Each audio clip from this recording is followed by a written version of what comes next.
Good morning and welcome everyone to this meeting. Thank you all for taking your seats and coming together so nicely this morning. We appreciate that. We do look forward to the next 2 days here on the University of Montana campus.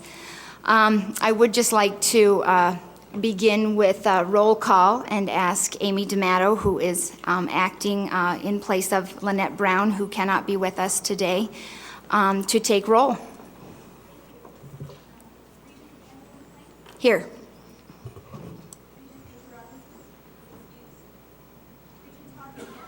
Present. Here. Here. Present.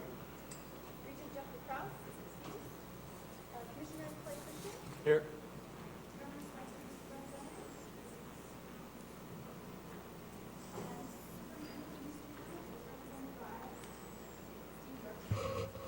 Here, Steve York. Thank you and welcome, Steve. We appreciate you joining us today. I would like to say hello to Regent Krause, who is watching us from Bozeman. We do regret that you aren't able to join us today. And if Regent Robinson is watching from his home, we send our greetings to you as well, Major. So, Jeff, I expect a text if I violate any protocol or rules of order here. With that, I'm sure I will. With that, then, I would, at this time, entertain a motion to approve the minutes of the September 19th and 20th meeting at Montana Tech. So moved. Thank you. A motion has been made to approve the minutes from the September meeting. Is there any public comment? Any public comment? Any public comment? Any board comment? A motion has been made to approve the minutes of the September meeting. All in favor, please signify by saying aye. Aye. Opposed, same sign. The motion carries. Thank you. Great seeing everyone here. I will just begin by making a few comments this morning, and then I will turn it over to President Engstrom. And let me begin my remarks this morning by thanking President Engstrom and his faculty and staff and students for their work in preparing for the meeting that will take place here over the next couple of days. We appreciate your gracious hospitality, and we look forward to getting to know more of you better over the next 2 days. It is the week of Veterans Day, and so I would like to express on behalf of the Board of Regents our appreciation to our men and women in uniform for their service to our country. Additionally, I'd like to express a great deal of gratitude to the faculty and the staff and the leaders on each of our campuses for the great work they do on behalf of the students that we serve, and they do it day in and day out. Additionally, I would just like to express my congratulations and appreciation to the student bodies on each of our campuses for their efforts to turn out the vote last week. I watched those efforts very closely, and you all deserve sincere commendation for your efforts for encouraging your fellow students to participate in the democratic process. Additionally, it is the week of a very important football game, and with that brings some really exciting opportunities for students to engage in community service. And once again, I send commendations to our students for their leadership in doing very meaningful projects in regards to blood donations, as well as the food drives that are happening on our campuses. Those are projects that have an impact on the communities that we have the opportunity to serve. And additionally, one more time, I just want to express our appreciation to Steve for joining us on behalf of the Office of Public Instruction and on behalf of Superintendent of Public Instruction, re-elect Denise Juneau. Very exciting times for all of us and for all of the students that we get to serve. At this time, I would turn to the campuses to ask if they have any introductions that they would like to make of the folks that may have joined them here today. Seeing none then, that concludes my remarks, and I will turn it over to President Engstrom for his remarks. Thank you, Chair McLean, members of the board, members of the Montana University System. Good morning and welcome to the University of Montana in Missoula. We're delighted to host you and hope that your stay here is enjoyable and that we have a productive meeting. Obviously, this is a big weekend for the university and for Montana State and for the whole state as we host the 112th Brawl of the Wild. We have work to do before that, however, and so please let us know if you need anything during the meeting or after hours that will help you. There is a business center down the hall in room 326 if anyone needs to make use of printers and associated material. We have IT staff, Randy, you want to raise your hand over there, and others on call here if you need anything. Hopefully everybody's computer is up and working. If not, check with Randy. After today's meeting is over, we've planned a reception for you that showcases a remarkable exhibit. Our Montana Museum of Art and Culture has on display a truly impressive collection of Impressionist masterpieces, paintings that you would otherwise see only on a trip to New York or even perhaps Paris. Works of Monet, Renoir, and others are on display. Our staff from the museum will be there to show you around. Last week when I met with the ASU Senate folks, I said they absolutely have to go see this exhibit to enrich their education. And I hope you all do the same thing tonight at the end of the day. It's really remarkable. On your way to the exhibit, which is in the PAR-TV building on the north end of campus, you'll walk down Memorial Row. And I encourage you, particularly in light of Veterans Weekend, last weekend, to take a moment to stop at the memorial that we have dedicated a year ago on this campus to the fallen soldiers of Iraq and Afghanistan. It's a very moving experience. In addition to the week of this Grizz Cat game, this is International Week at the University of Montana. I want to take this opportunity to just say a few things about our student body. We have a record 536 international students studying at the University of Montana this fall. They represent 72 countries from around the world. As you know, our strategic plan is called Building a University for the Global Century, and the numerous international activities going on this week lend a great deal of excitement to that plan. Also central to that plan, and a topic that I know is very important to you regents, is student success. I want to just mention one accomplishment here at the university that relates to this time to degree issue that we've been discussing, and that's the Forebear program. It's a guarantee for students that if they do certain things in the way of advising and registering, that they will graduate in 4 years. That program is working. This year's Forebear class has a 95% retention rate in the program, and they averaged 40 credits at the end of their first year of college. Many of these students bring in credits from high school. We're also proud that our student body this year, and in an ongoing sense, serves so many students from historically underserved populations. We have nearly 800 Native Americans studying on our campus this fall. We have over 700 veterans in our student body this fall, and over 4,000 first-generation college students. Along with Regent Teal, who is interviewing this weekend for our Rhodes Scholarship, congratulations, Regent Teal, we have a student, Emily Cross, who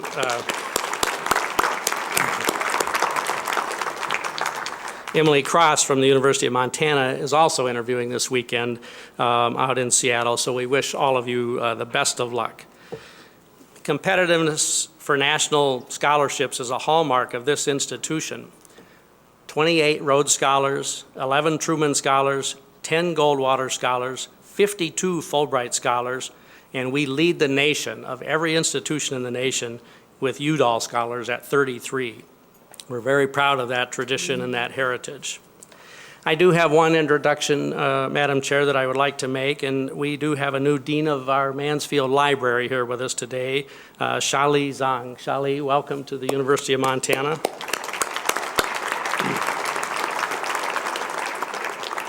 Let me finish my opening comments by just taking the opportunity to publicly thank the faculty, staff, students, and administration of the University of Montana in Missoula for their just truly incredible work and dedication to the mission of this institution.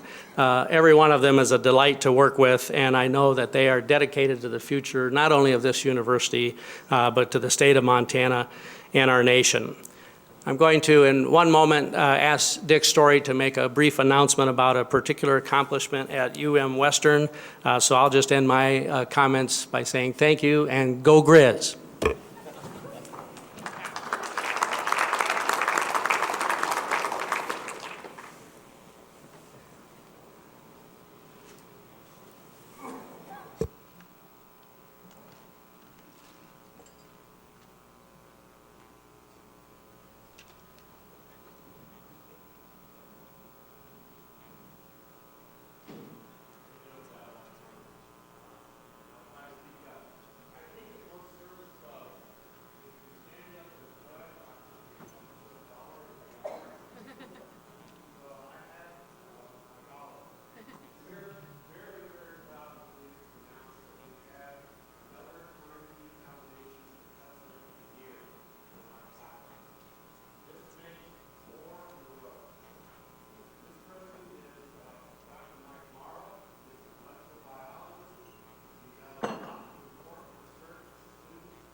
Volunteer fireman in town. I could go on. He's not here today because he's back in Washington, D.C. receiving this honor. And it does not go to every state every year. They average about 30 states out of 50 where they actually make the award.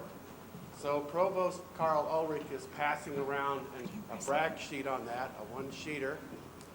Someone asked me how we were able to do 4 in a row, and said, you must have someone who really is quite expert at preparing these nominations. And that expert is Provost Carl Ulrich. Thank you, Carl.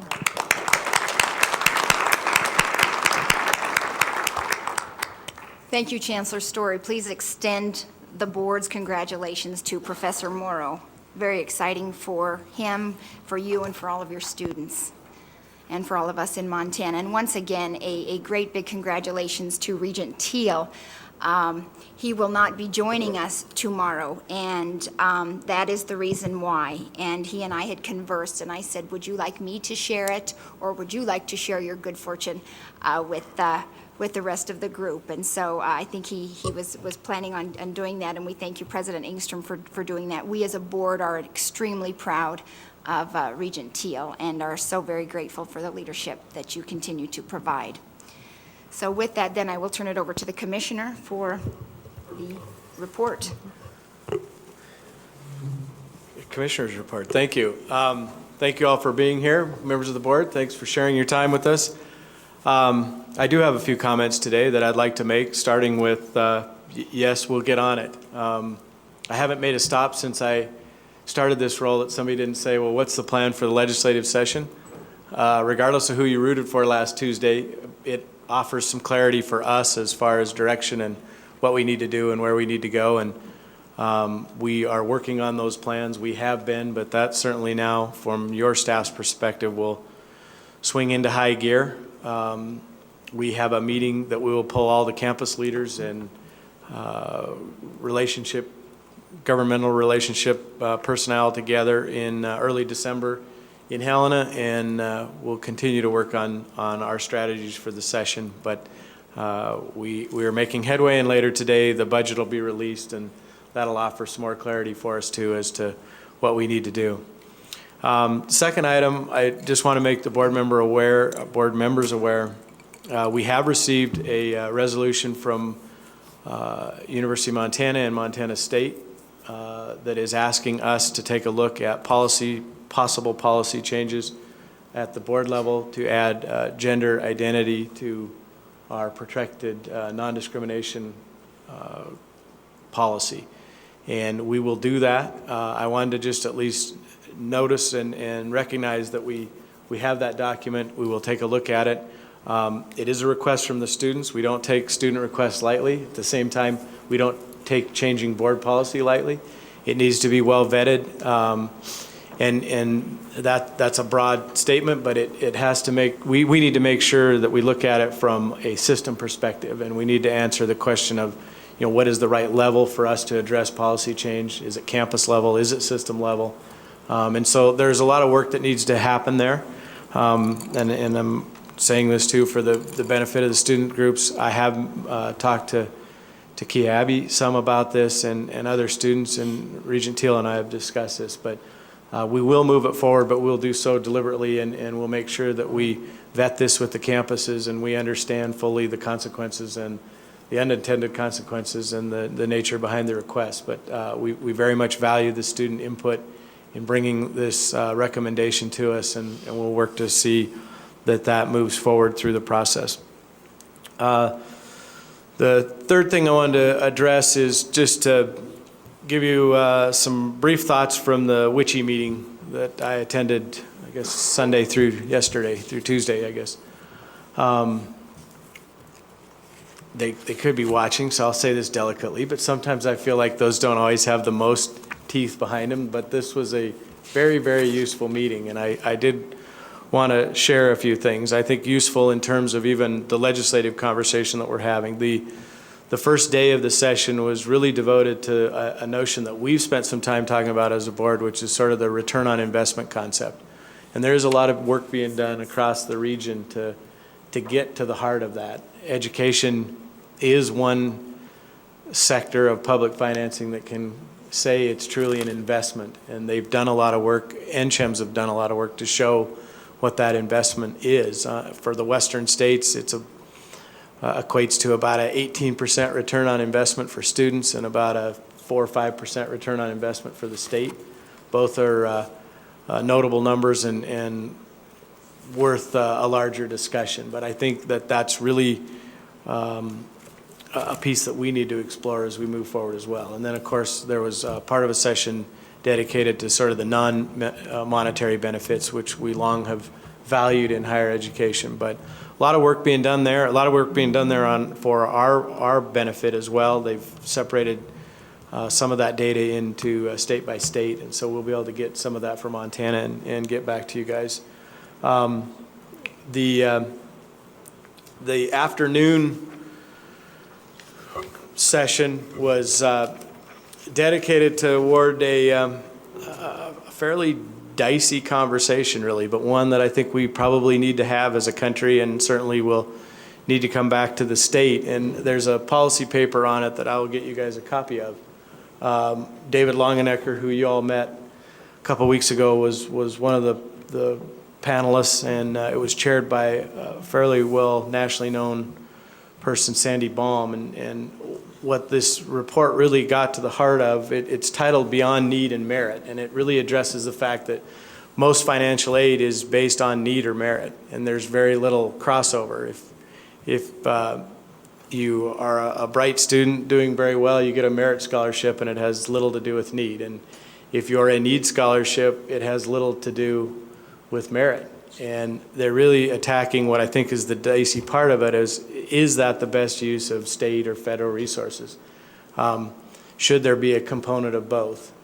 And they've made some recommendations which have been sort of controversial on the access end of things to say not all need-based aid should be only need alone. And we need to make sure, even if we do a broad reach in terms of need, we need to make sure that those students are actually making progress. Because access to failure doesn't really get you anywhere. And we don't pay a full ride for these students. So some students that have extremely low probability of success that we bring in, it sort of goes back to this thing I've talked about some in our truth in advertising. We bring some students into the system that have extremely low probability of success. We let them rack up a lot of student debt. Yeah, we cover part of it with our need-based scholarship, but are we truthful in our help, and are we targeting the right people? And so it really goes toward that and that conversation, and some states are really sort of picking that up and taking a new look at how they do things. And It's not an attempt to cut off access whatsoever, but it is certainly an attempt to say, this is where, this middle piece is probably where our state and federal dollars would be best used and would see the most, degree production and degree attainment. We're helping some people that it's more of a congratulatory thank you. They don't necessarily need help. And then we're helping some people that this access to failure kind of concept comes in. And so we need to work on balancing that. And we need to do it very delicately. And this group recognizes that. Because access is one of the things public education stands for, and we want to make sure that continues to be a part of it. But if we are going to invite those families and those students in, how are we going to make sure they're successful?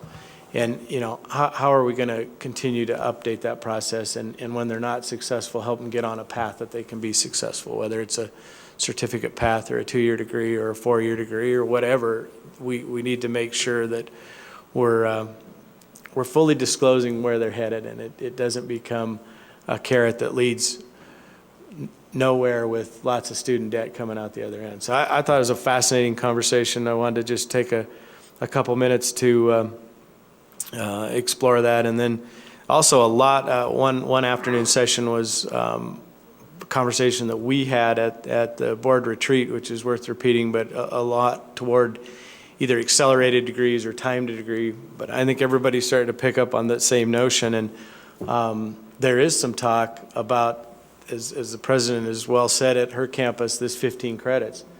We've got everybody taking 12, and Pell is part to blame. I think policymakers are feeling like that Pell could change. They may move that to 15 credits to get full Pell. And the other things that we discussed as a group was, do we put some financial incentives out there for completing in 4 years, or one institution actually considering charging more for tuition and fees if you go past 4 years. And that's we've had this debate on several levels, but that's kind of the carrot or the claw. I don't know, but it's still worth looking at as a system, is how do we help students confine this to 4 years? That's the best thing for them. It's the best thing for us.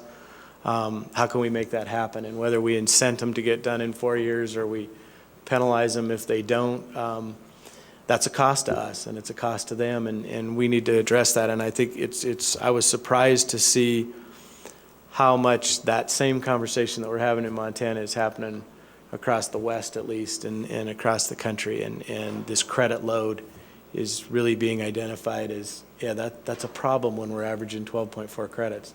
And we're talking about 4-year degrees.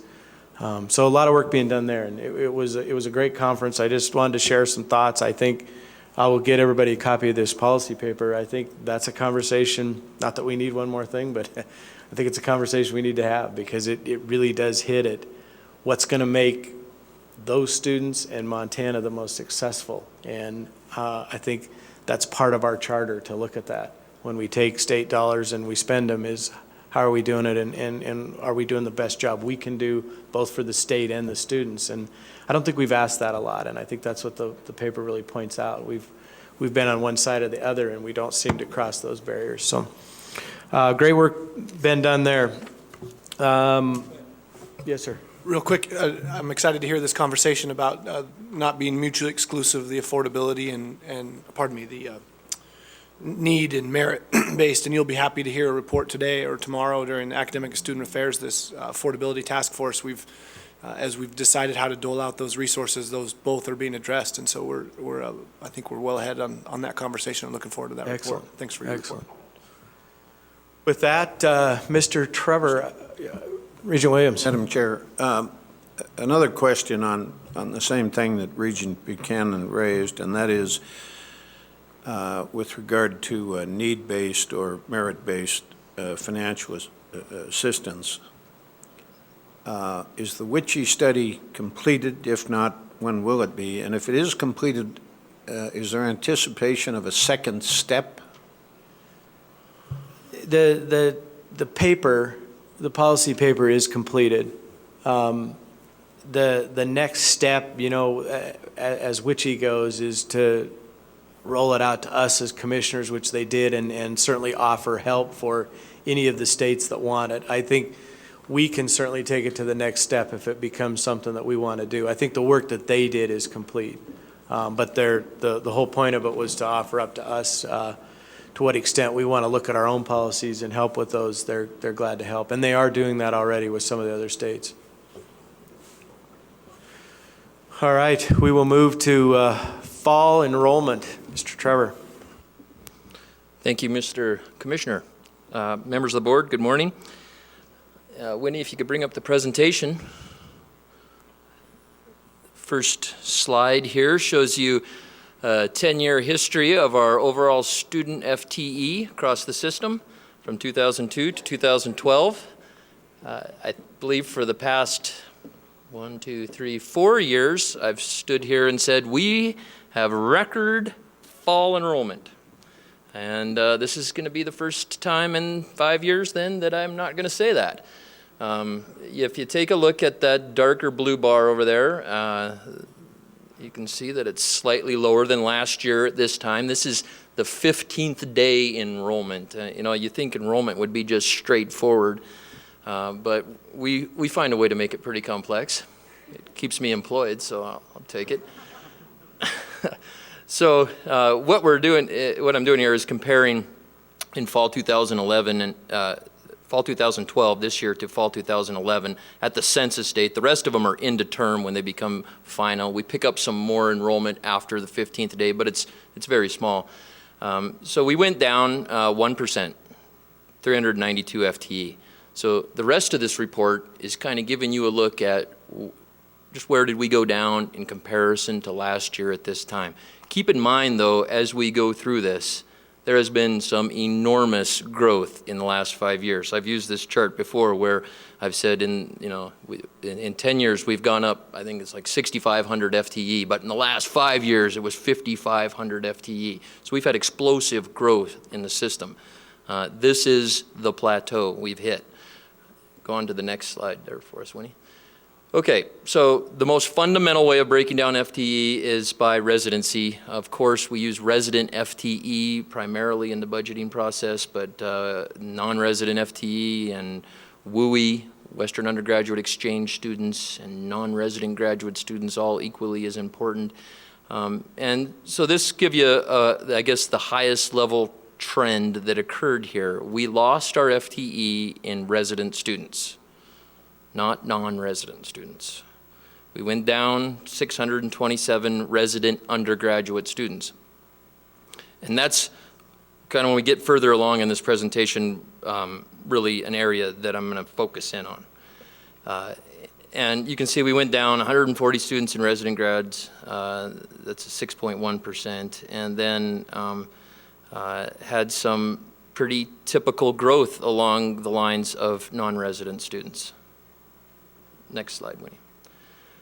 Okay, so the next notch down, we group FTE by institutional type. We have our flagship campuses, the doctoral campuses of and Montana State University collectively went down.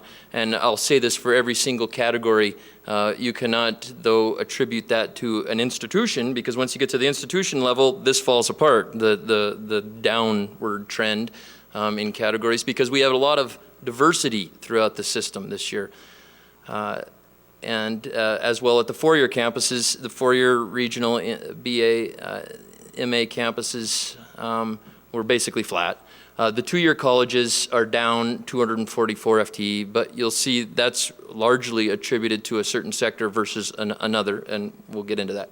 So the next slide. By campus, and right out of the bat, MSU Bozeman up 629 FTE, 5.4% increase.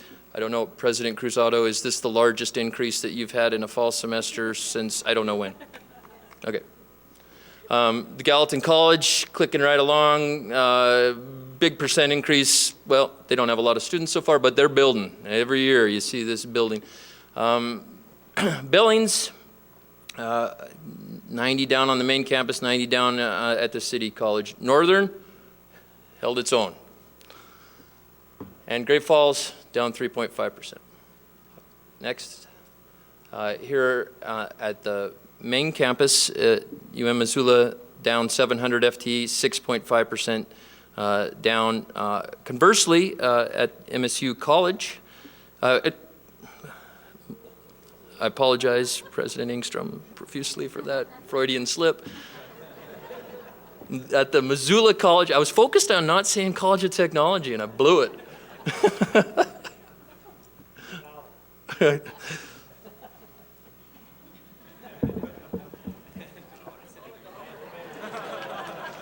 Never again will it happen. I'm going to skip that one. Montana Tech is basically flat. No, Missoula College is up. It's good, 6.2%. Montana Tech and Highlands College of Montana Tech, the Highlands College of Montana Tech slightly down, it's basically flat. UM Western up 5.6%. UM College, Helena College UM, I'm going to be losing some money here pretty quick, 4.3%. I ain't paying you, Daniel, yet. I ain't paying you yet. That one didn't count. Okay, next. And then the community colleges, you can see that this is an area where the 2-year overall aggregate FTE kind of took the hit. They're down 209 collective FTE across the board, down 22% at Dawson, Flathead down 5%. And every time I talk about Flathead, I feel kind of obligated, just not just because I'm afraid of Jane, but to say that a couple of years ago they went up like 50% in one semester. So, you know, it's 55%. She's like, I'll never get it correct with her though. Okay, and then and Miles down 9.5%. And we've done a lot of talking about the FTE out there in the eastern part of the state. So kind of push that back to another conversation. Go ahead to the next one. Okay, so I always feel somewhat compelled to say, okay, what's behind this? And really, to get behind it, you got to get a look at the student profile. And in order to look at student profile, you got to switch from looking at FTE to looking at head count. So just the heads that are there. First-time freshmen, how are we doing? Well, we're down 450 students. That could have been any age, from any state. We're not up in first-time freshmen. And then so there's a lot of research you can do on first-time freshmen, and then the first thing you want to say is, well, let's just limit it to resident students. And when you flip it to resident students, you see that that's where the majority of the decline occurs, is in first-time freshmen who are resident students. I mean, that's the purpose of the university system. Probably if you made a list, would be to serve Montanans and first-time freshmen, those that enter college. And you can do this for traditional students, you know, the 18-year-old and 20-year-old, and split it out by age. And there's some different dynamics going on there, but you can't, you know, kind of get around the fact that we lost students in this area. And when you see on my next slide, I'll add in some that we did last year too, and it's a compounding problem. And then so if you look at it by age, you know, a good way to take a look at increase in dual enrollment, I don't think this does it justice here. You see it's basically flat at those students that are less than 18.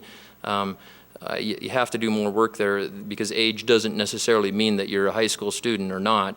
I believe that dual enrollment is increasing and is going to increase, and we just created the new Regents policy last year to cut tuition and fees in half, and we have a new tracking mechanism for that. So we're on top of this, and I could provide more information down the road in that area. If you look at 18 to 24-year-olds, again, our traditional student area, we're down, and you know, the non-traditional students, basically showing you the same trend. So to sum this up, one more slide there, Winnie. We're down 1% over last fall. 40% of the campuses are up, 60% were down. So 6 out of 15 were up. 5 of the 6 that were up over 4%. That's pretty significant. Equally as significant, 6 of the 9 that were down by more than 4%. So we had this kind of duality going on. And it's a big drop in first-time freshmen. We lost 450 students head count-wise. But if you combine that with and look at it over a 2-year period of time, that's 810 students, most of those being residents. So you say, well, what the heck is going on? Well, we've talked about this a lot. Steve York is well aware of this fact. There's a natural decline occurring in high school graduates right now. And we probably won't pull out of that until 2017. So we have a few more years ahead of us of declining numbers coming out of our high schools. So that's a bad, and we've been saying this since fall 2008, and it's been occurring since fall 2008. I think since that time we've lost 1,000 graduates, not because K-12's not doing their job, it's just the natural demographic trend in Montana. So, but we've been able to make up for it. The recession, we increased with the demand for college, and so it's been kind of masked, but. And you see, Montana residents make up 85% of the decline in first-time freshmen. That's 697 out of the 810 were residents. And I'll tell you, they were 18-year-olds because there's fewer of them coming out. We're holding our own with college going rate, but we're not able to keep up with the declining numbers. And what occurs then is when you have one semester in fall 2010, you get that big group that comes in. This is a cohort that comes back for us. These are the Montana students that come back the next semester. Well, there's fewer of them, so even though our retention rates, which I'm going to talk about here in a second, stayed high, we still lost in numbers. Madam Chair, that concludes my report. I'd be glad to answer any questions. Thank you, Tyler. We appreciate your report. Questions from members of the board? Regent Teal? Thank you. I just was wondering, I noticed we had a net increase in non-resident students, but we had a decrease in non-resident freshmen. And is that transfer, or what explains that? It seems like that seemed odd to me. Yeah, Madam Chair, Regent Teal, that is an anomaly, and it would be something that we need to drill down into. Then you'd have to attribute it to transfer in students and continuing the retention rate of continuing students that were already here. So that's as you know, non-resident students are oftentimes really high on the academic level, and they come back, they return here. I'd have to look into it a little bit more. I think the dynamics at each campus might be a little bit different as well. Further questions or comments from members of the board? Regent Tuss. Thank you, Madam Chair. You talk about the natural decline in the number of Montana high school students. Does that follow nationally or regionally in this area of the country? Madam Chair, Regent Tuss, yes, I believe it's more regional. Steve York might be able to comment on this for me. I think North Dakota and Wyoming and this whole area in the Witchy area. Witchy produces a report called "Knocking on College Door," and I've looked at the various states. I believe that is the case in our region. I think across the nation, it's not so much. I think it's more flat, not declining. Further questions or comments from members of the board? Okay, we thank you for your presentation. Are you ready for the next one? I am. Okay, thank you. Madam Chair, members of the board, this will pick up speed here a little bit. We have a dashboard indicator, as we have a tradition now of almost 2 years of coming back to you with detailed campus data that relates back to the strategic plan. So one of the objectives in the strategic plan, increase retention rates. This for you is a really good tool looking at student success in a very general way. Did you come back first time, full-time freshman? What % came back for a second year? And look at it over time and see how you do, not just at your own institution, so that did they come back to UM in the second year, or did those students come back not only to UM, but also track them throughout the entire university system. So we're able to say, for instance, if you look at the first line there, MSU Bozeman, under the fall 2011 cohort, farthest one on the right, the first number there you see in that cell is 74%. So 74% of first-time, full-time freshmen returned to MSU that started at MSU. 77% of the first-time, full-time students that started at MSU came back somewhere in the system. We know the vast majority came back to MSU, but 3% went somewhere else. So you're getting a full picture of university system retention rates here. The difference between those two, as I'll tell you here in a quick summary, is transfer. So they transferred somewhere else. Some institutions, you'll see a larger gap between those two numbers, and that's that their students are staying in the system They may just not have came back to that institution. So we have a long history now of data here on retention rates. And I want to just give you a quick rundown of that. You'll need to probably scroll through on your own as we see this, because this is not a slide that's conducive to a presentation. But at our four-year campuses throughout the region, the average institutional, so just that came back to the institutions, is in the region, that's the western region, 14 states that we compare ourselves to, 77%. And we, collectively as a system, as system-wide, because we're able to track system-wide, not just institutions, we're at 76%. So we're a little lower than the average in the West. And we've known this for quite some time, that our retention rates have not been as high as some other states and some other institutions. But we're picking up speed. We're gaining traction here.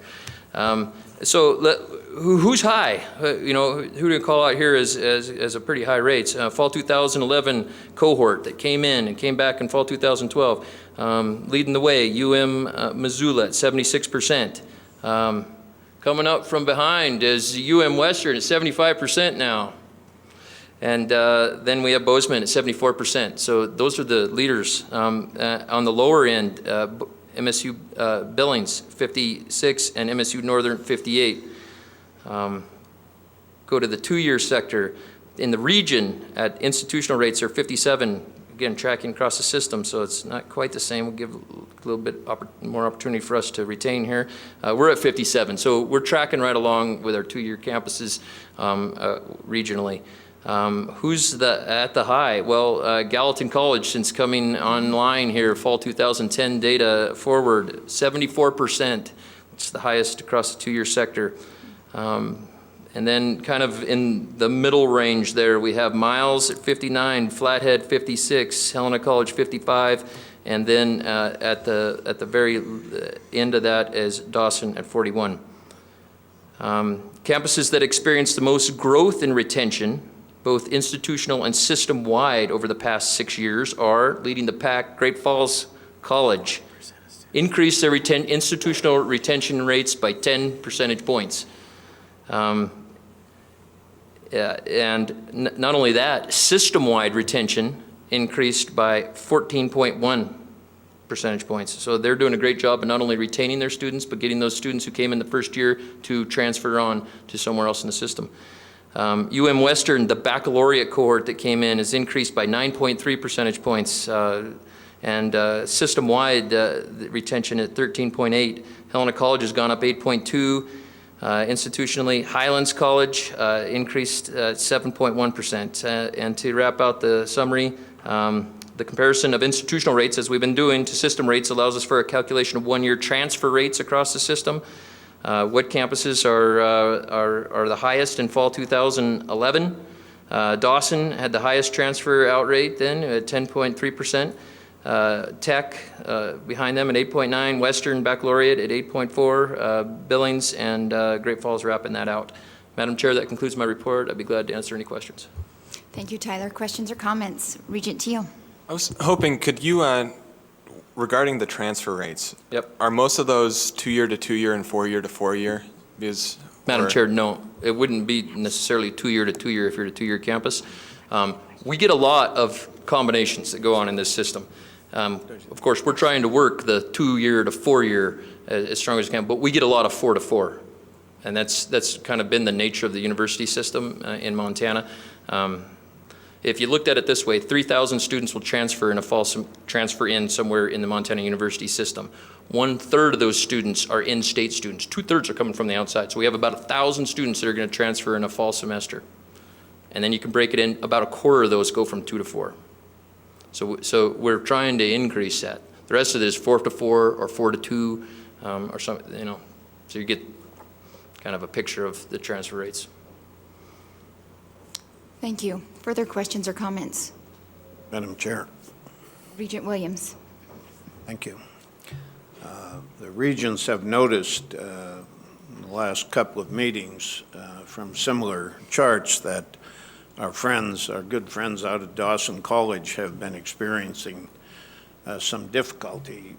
It shows here that their retention rate is down in the low 40s, which is about a 14% decrease.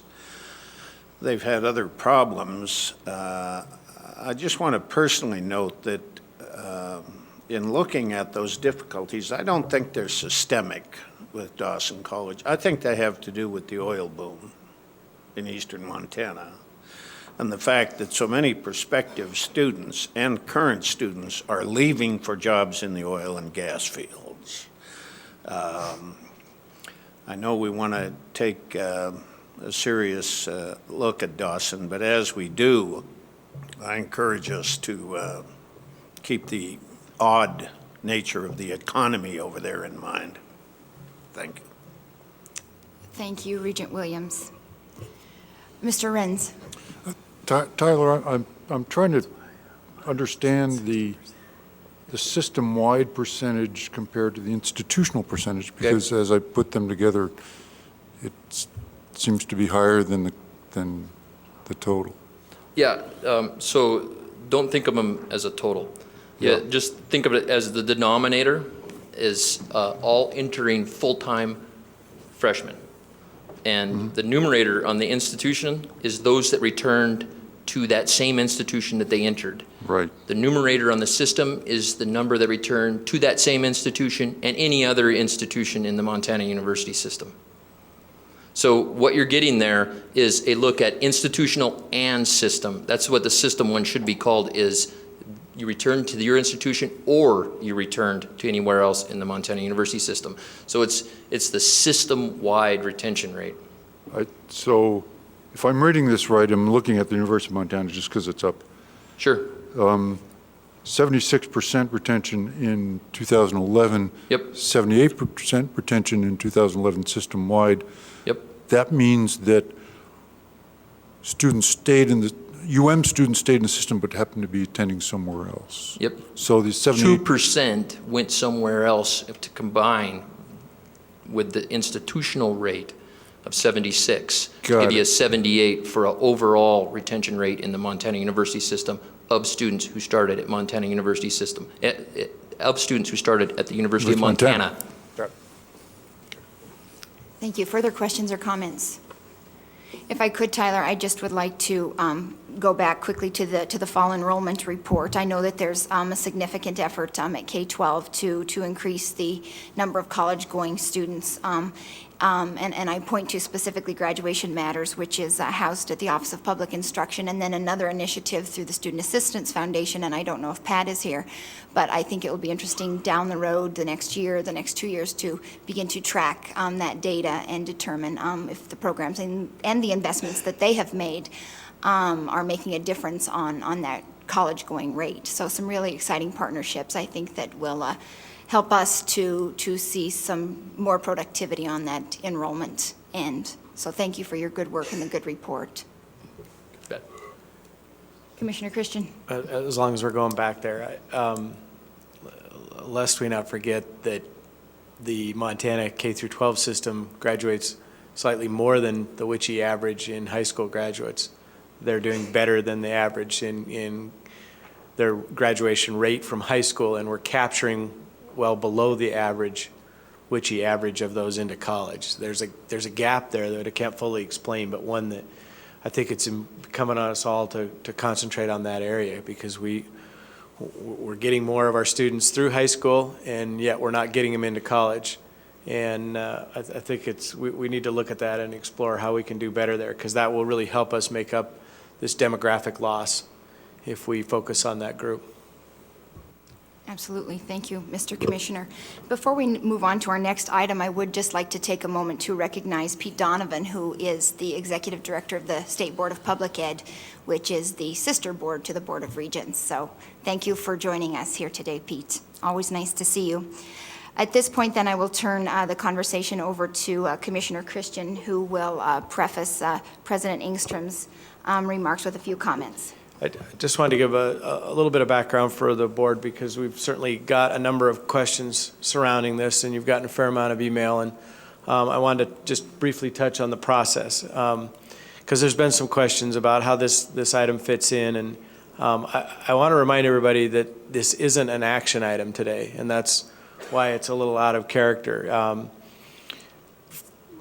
Regent Buchanan's the only one of you that was here when this came before us, but there was action taken on this. It was presented as information item at 3 or 4 different meetings, and a master plan was approved in 2007.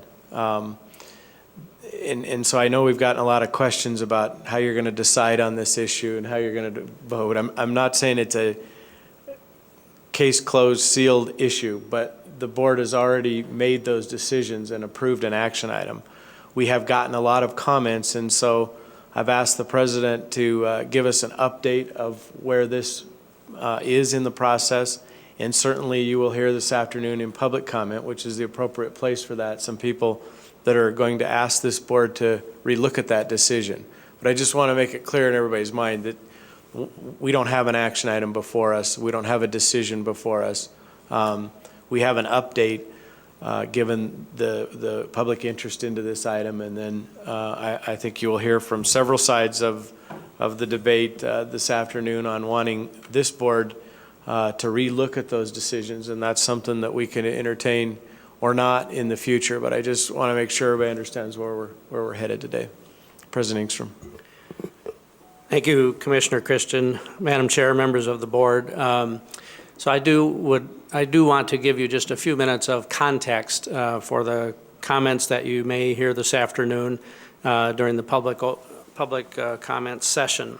So this has been a project that has been in the works for many years, but certainly in a formal sense for at least 10 years. And so if I could get the slides up there, please.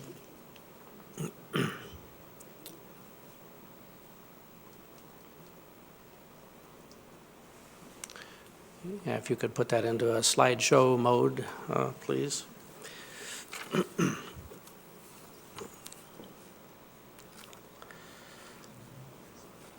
Okay, thanks. So what we are talking about here is the new facility for the Missoula College, which is the highest new construction item you have on the LRBP list for this legislative session. So if you could go to the next slide, please. I just want to give you a little context of the locations that we are talking about here. This is a map of the Missoula area showing the land areas that the University of Montana owns. And so let's start with the main campus, which is up there at the top at the highest one up on the picture adjacent to the river. So that's the campus we are on right now. A little bit south of here is what we are calling the South Campus. That is the location currently of considerable university housing, recreational facilities, athletic facilities, and the UM golf course.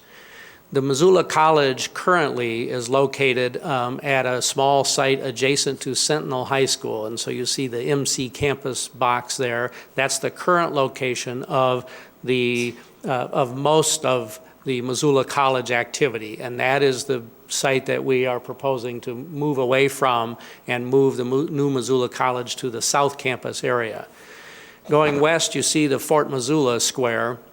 That is land that we own as a university, and that is the location of what we call the West Campus of the Missoula College. That's where the trades are taught, so construction, technology, welding, diesel repair, those kinds of programs. And so those are the lands that we are talking about here. So what I'd like to do is just go through a bit of a chronology for you, since again, as Commissioner Christian indicates, many of you were not on the board during the time these various actions occurred. So next slide, please. So first of all, there actually are 3 master plans in effect at the University of Montana right now. The first one of those is for this main campus, or what we call the Mountain Campus, the one you are on now. That master plan was approved in 2002, and it identified really 7 building sites. 6 of those sites have actually been built out since that time. So the Phyllis J. Washington College of Education, the Payne Family Native American Center, and so on, those have all been built out. And so really, there's very little building room left on this campus. We are pretty much landlocked. The one site that is still available for doing something with is what is now the 5th, 6th Street area, occupied by houses that we own, and eventually we'll do something with that location. And then you are also aware of the Gilkey Center that we have received approval for, so that's another building that will go up on this main campus. But other than that, this main campus is pretty well chock full of buildings. So then in 2004, then President Dennison charged a group to do a Fort Missoula master plan, looking at that area that we own clear out at Fort Missoula on the west side of town. We actually own 3 pieces of land out there that are somewhat connected to one another. But the upshot of that plan for today's context was that that site, without the acquisition of additional land, is not suitable for building the Missoula College that we need to build. There's just not enough land that is unencumbered by archaeological and cultural considerations associated with the land and the fort out there. And so the conclusion was that building out the new Fort Missoula, or the new Missoula College, Fort Missoula was not presently configured an adequate space to do that. Let me jump to 2007, the South Campus Master Plan. And so that is the master plan specifically designed to build out the South Campus, the area where the golf course is. And without going into much detail about that master plan, it does in fact speak to academic build-out, student housing build-out, recreational and athletic build-out. In other words, essentially a full college campus. It was specifically configured as a plan to speak to the next 50 years of growth for the University of Montana. And so it is a comprehensive master plan. That plan was brought to the Montana Board of Regents in 2007, vetted in the public process, and you as a board, your predecessors for the most part, approved that South Campus Master Plan. That then formed the basis for an appropriation from the Montana legislature in 2007 for $500,000 specifically to do a site plan for the Missoula College itself. And so that $500,000 was appropriated and spent on developing the site plan for placing the building, the new building for the Missoula College, on the South Campus. So that building would be the first academic building on the South Campus. Over, again, the next several decades, we anticipate that the long-term growth of the University of Montana will occur on that South Campus. It is a piece of land that contains ample space. It's sort of similar in size to the main campus, and it is the only piece of land that we own that would allow the concerted, deliberate build-out of the campus into the next 50 to 100 years. Confusing the issue a little bit, I'll step back up to 2004, is this idea of a futures park. And so you may get the question, and you may have gotten the question via email or letter, what about this plan for the Futures Park? So the Futures Park was essentially a congressionally directed grant to an individual on the campus at the time to think about a hydrogen economy. And that grant included educational programs which are in place. It included web-based outreach programs that were put in place and so on. Part of that grant was actually to develop a plan for a hydrogen-powered, a hydrogen-fueled, at the time, COT building. And so that plan is out there, and some folks have asked, well, what happened to that plan, and why aren't we proceeding that way?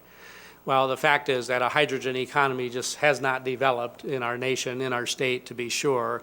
And that plan really was a conceptual design. It really didn't go into the details of whether or not Fort Missoula location was even a suitable space for the building in terms of size and the other considerations that I mentioned earlier. So while it was a very forward-looking effort, and we're proud that we had faculty members interested in thinking about things like the hydrogen economy, that plan itself did not materialize as an appropriate place for the College of Technology.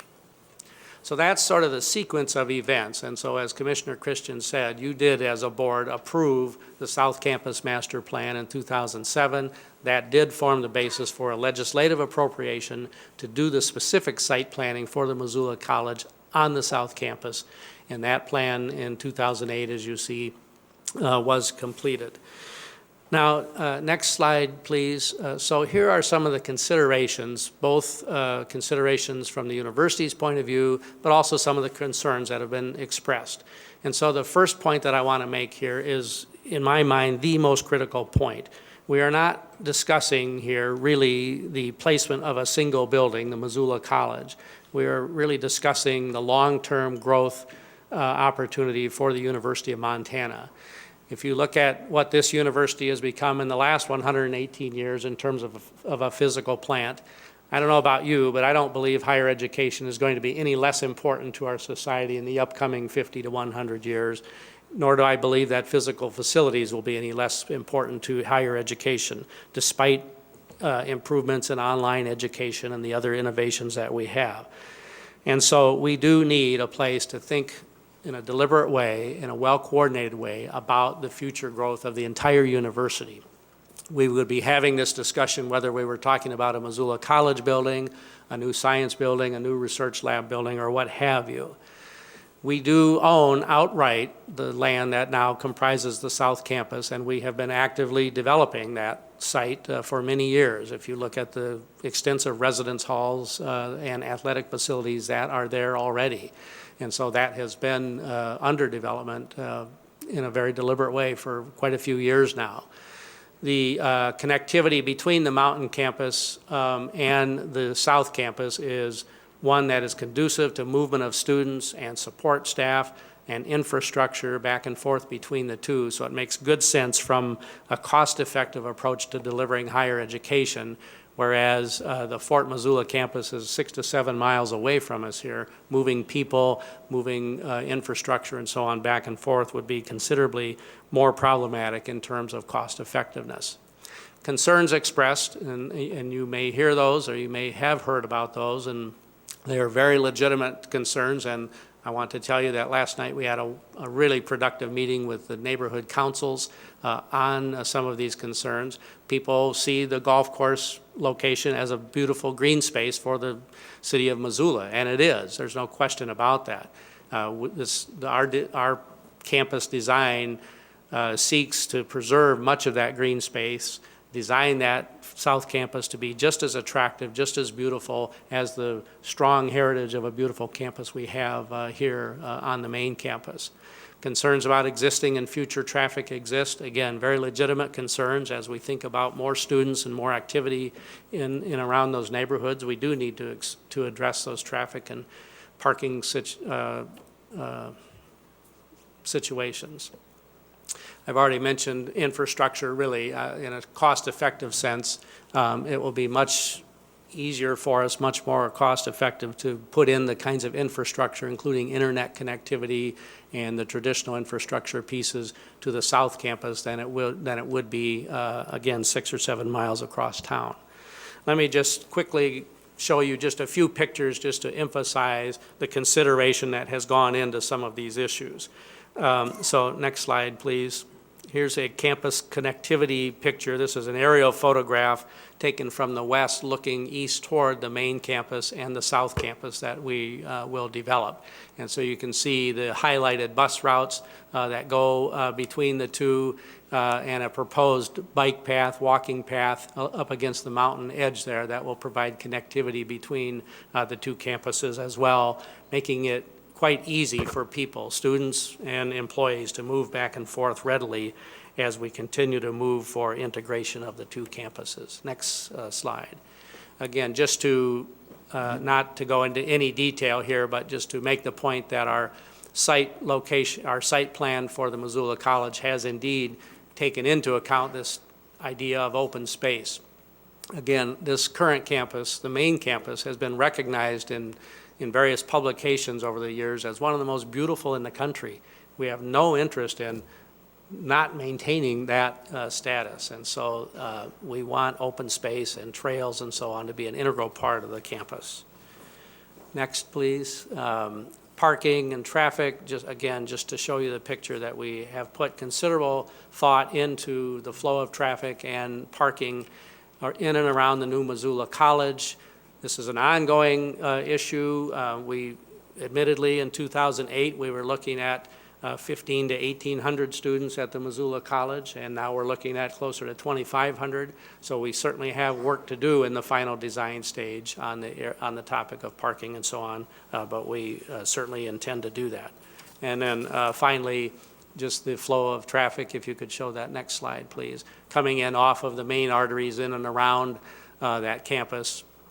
The folks that have worked on the design plan have put considerable thought into the flow of traffic. Again, a work in progress, but I do want you to know that we have put considerable effort into those concerns, and I fully believe that we can address those concerns not just adequately, but in a way that will enhance the whole area, enhance the university and the neighborhoods. So thank you for the opportunity just to give you that context. If anyone has any questions or wants to go into more detail, I would be happy to do that. Thank you, President Engstrom. Are there questions or comments from members of the board? We appreciate the presentation and the time. Madam Chair, Yes, Regent Williams. President Engstrom, are there any specific future plans wherever the new campus is? Are there specific plans for any additional buildings? I know the general plans are, of course, that there will be additional buildings, but I'm wondering if there are any specific current plans for a second or third building beyond the Missoula College. Regent Williams, members of the board, thanks for that question. At the present time, we do not have the next building in the pipeline, so to speak. Residence halls, upgraded residence halls may be the next building that would have to go out there. But we have other options that we're looking at there, including a very exciting public-private partnership that we're talking with the city about that would occur on a different location.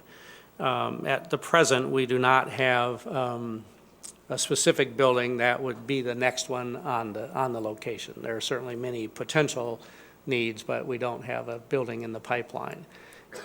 So to that point, we will be preserving the golf course for the lifetime of the Missoula College building, or for the time that the Missoula College is the only building out there. We will keep the golf course open. We have an interest in making sure that people have access to that as long as we can. The next building that does come down the pike probably will impact the golf course to the point where we would close it.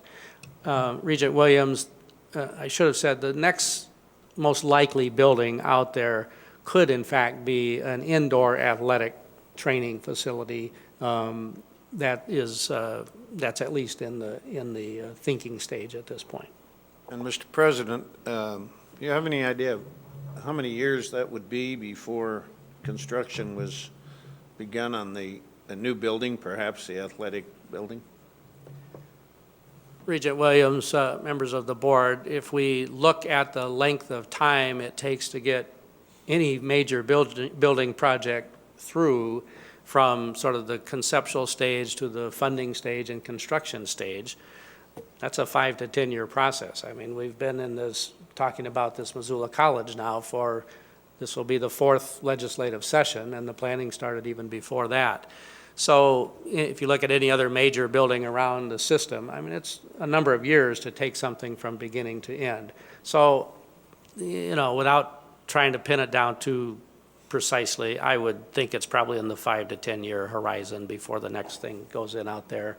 That could change, so I don't want to be held to that, but probably of that. And because of the 2-year legislative session, I assume that further delays the ability to have the money to get started. Major projects require legislative approval, whether they are funding it with state funds or whether it's authority only.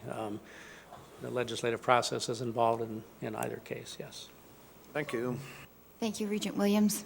Commissioner Christian. Mr. President, it's probably worth noting, though, I think that athletic facility, along the same lines of questions we've got, is probably doesn't impact the golf course either. It's at least conceptually in the design. I think it's over by the old Dornblazer site. Commissioner Christian, it wouldn't impact the golf course very much. The precise placement of that, I just want to be upfront, could have an effect on those two holes on that side. There are two golf holes that go on that side of the plan, and so there's the possibility that that would have an impact. Thank you. Madam Chair, I guess if there's no further questions, I would just close by saying, at this point in time, as I mentioned in the beginning, this is a process that went through in 2007, and it's not an action item, and frankly, the University of Montana does not need further board approval to move forward.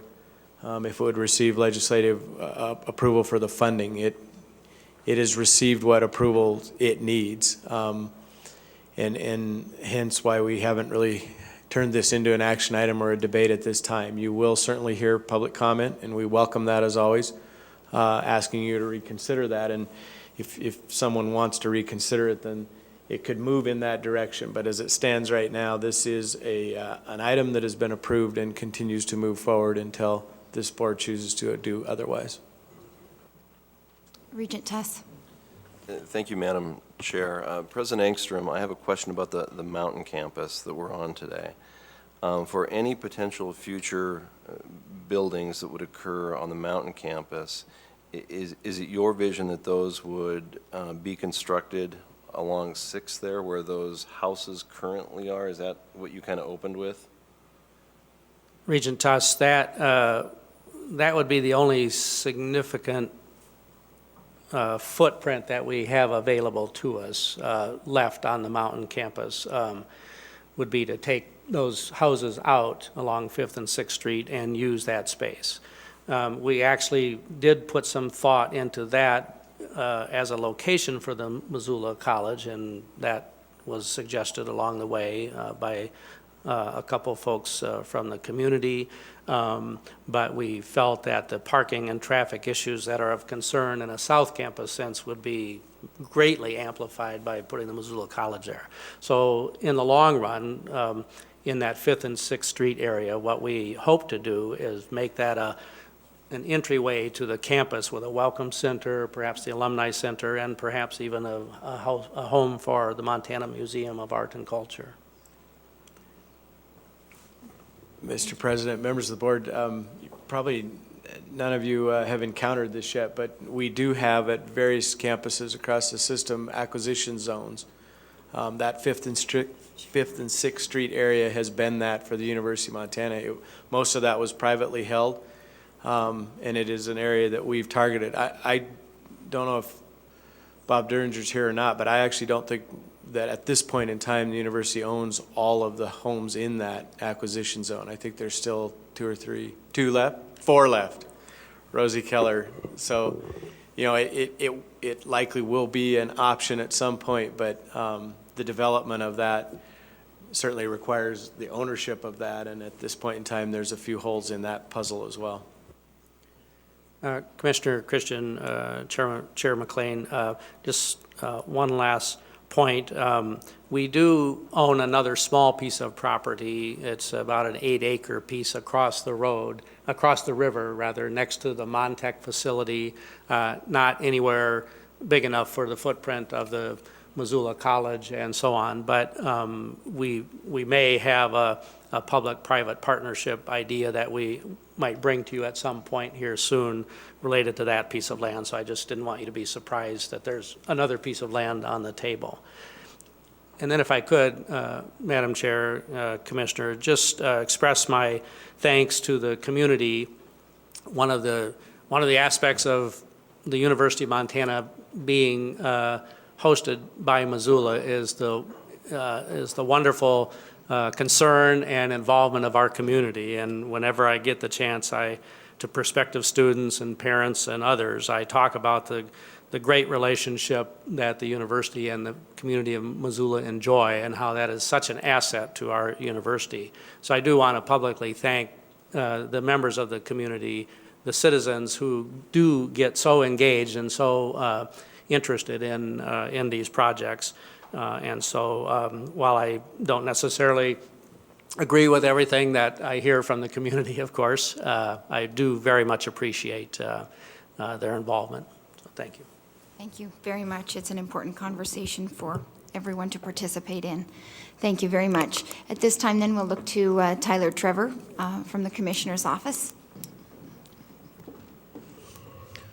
Madam Chair, members of the board, we have for you today a video that we've been working on for about the last 4 months that is an overview of our long-range building projects that highlights basically the top 3 projects on the list. This is a video that was designed to basically be used in a variety of settings, ones like this, with the legislature, with individual constituent groups throughout the state. I want to, before we start it, give a big shout out to a few people, Montana PBS, Emma Lynn and Katie White, who basically put the video together. But we couldn't have done it without help from folks on the campuses, in particular Dan Carter. He really took the bull by the horns on this one. Thank you, Dan. Jim Potter from MSU Northern, and Bill Johnston here on the UM campus, all been involved in this for quite some time now. As you can imagine, a very collaborative effort, great system effort. This is a very quick 10-minute video.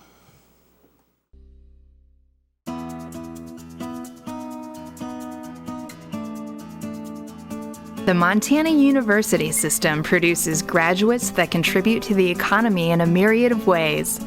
Resources from the state through the Long Range Building Program, LRBP, ensure students have access to adequate space and technology to be competitive in the global workplace and to benefit Montana's economy.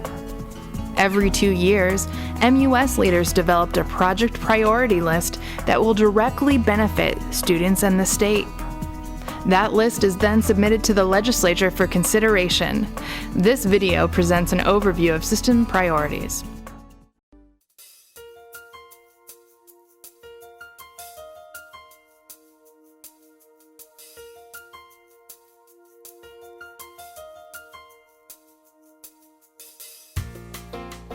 Serving a growing student body in the Missoula Valley, the University of Montana's Missoula College offers a variety of 2-year programs that feed directly into the regional workforce.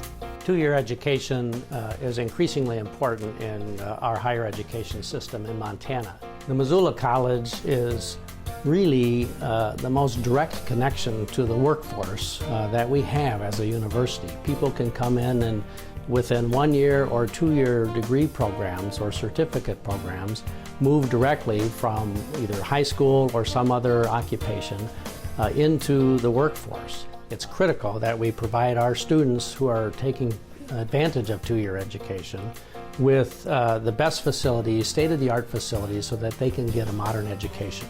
The current facility in which our 2-year students study is quite inadequate. It is 30 to 40 years old. It was designed for a much smaller student population than we are serving today. It is imperative, therefore, that we provide our students with ample space, but also a quality of space that is up to today's expectations. Students currently study in overcrowded, inefficient space. It simply doesn't hold up for 21st century educational needs. I took a class where our final project was to analyze a business and see how they're sustainable. And my great idea was to pick apart the COT. And so we looked at the food service, we talked to the dean, we talked to everybody that mattered. And it was ridiculous, you know. I'm an energy technology student, you know. I go and I look at these windows here and they're single pane.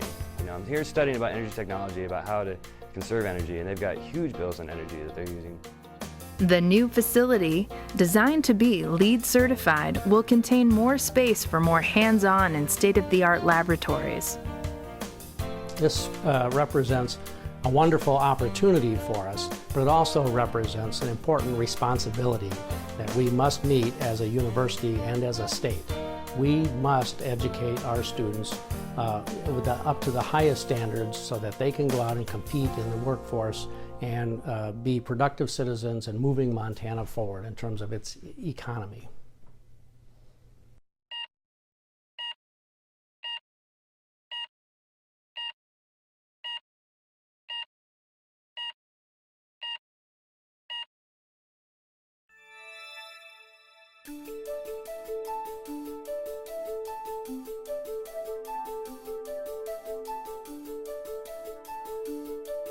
Hospitals, clinics, nursing homes, and other healthcare providers rely increasingly on the graduates of the expanding Allied Health Professions and Sciences program at MSU Billings.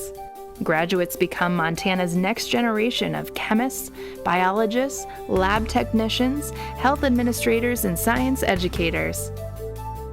However, MSU Billings is limited by a facility that is overcrowded, inefficient, and out of date.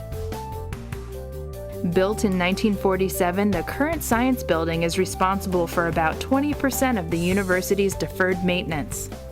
Age and lab deficiencies greatly affect students' abilities to receive interactive instruction and to conduct research using modern technologies. Right now with the heat, it's really hot in here, so it affects our incubators. If it's too hot in here, they don't hold their temperature, which can cause problems with our experiments. Some of them are quite expensive experiments.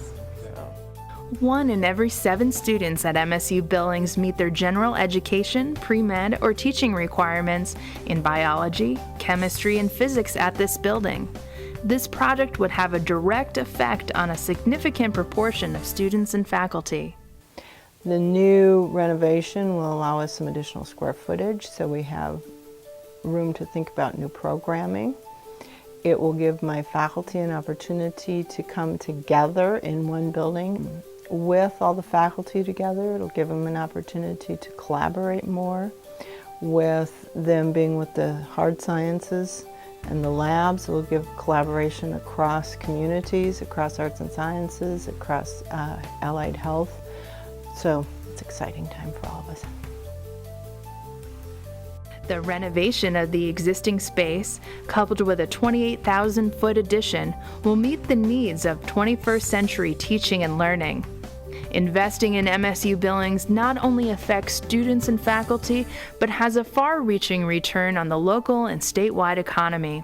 Just the construction phase is going to make a big difference, but you involved everybody from technology to infrastructure to educators, and we're concerned about the workforce that comes out, the product that you turn out after you're all done with something like that.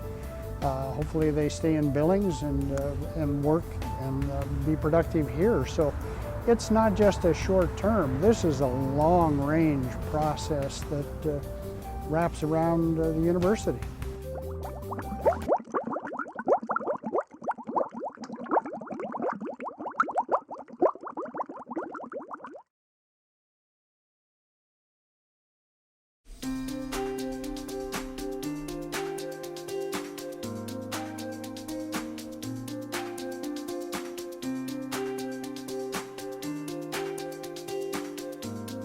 Situated in Havre, MSU Northern is nationally known for its top auto diesel program. Boasting a 100% graduate placement rate, MSU Northern is one of the largest producers of auto diesel professionals in the country. Infrastructure improvements will ensure the program remains productive. Northern has one of the best programs in the country for producing highly trained diesel technology students. Because of the excellent reputation that Northern has for producing high-quality diesel technicians, our company has been involved with the program for almost 10 years. And Modern Machinery isn't the only company that finds graduates from MSU Northern appealing. Many companies from around the state and nation actively recruit students in this auto diesel program. However, the future of this valuable program is seriously threatened because of infrastructure deficiencies. Built in 1952, the current auto diesel building is not adequate for students and faculty trying to meet workforce demands. This particular building is important because we need the capability of training students that are arguably in one of the best programs of its kind in the country, but we cannot facilitate that kind of education in a program that fails virtually every measure of capacity, of accessibility standards, and of the ability to house the kind of technology that our students must learn on in order to be successful in the job market. One of the unique aspects about Montana State University Northern is that it's built its programs specifically in response to the needs of the state of Montana. The 60-year-old building has inadequate heating, ventilation, electrical, and lighting systems. It is also lacking new technologies required in today's professional automotive world. The current facility is also at maximum capacity and struggles to accommodate its robust and growing student body. Planners determined renovation was not feasible and a new facility would more adequately address the needs of students, state, and private enterprise. MSU Northern's auto diesel mechanics are high wage earners, serve high demand occupations, and form a significant portion of Montana's auto diesel professional community. In order to continue to remain competitive and highly successful, the college needs to replace the old inefficient building with a state-of-the-art and energy-efficient facility.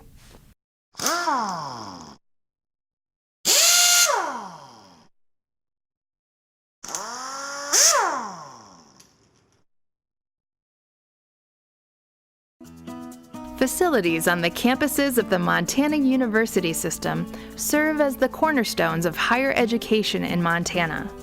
State investments to expand, update, and renovate these facilities are essential to the success of not only the students attending the universities, but also the workforce that depends on these students.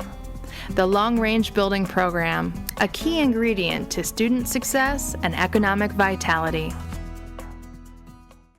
So thank you, Tyler, for arranging this opportunity for us. The next item on our agenda is the campus reports, and we as the board have taken a good opportunity to take a look at those, and we thank and commend the campuses for going above and beyond to impact the students that we serve. Is there anything else, Mr. Commissioner, on that part? Madam Chair, we have no other, so that ends the system and commissioners' reports. Okay, then at this point, then we will turn to the staff and compensation component of our meeting. And in the absence of Major Robinson, I will chair that committee for today.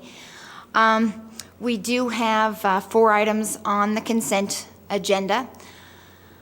Are there any items that members of the board would like to have pulled from the consent agenda? Are there any items that members of the board would like to remove from the consent agenda and separate? Okay, seeing none, then at this time I would entertain a motion to approve the consent agenda. So moved. Thank you. A motion has been made to approve the consent agenda. Is there any public comment? Don't you tell me you're going to vote as you go?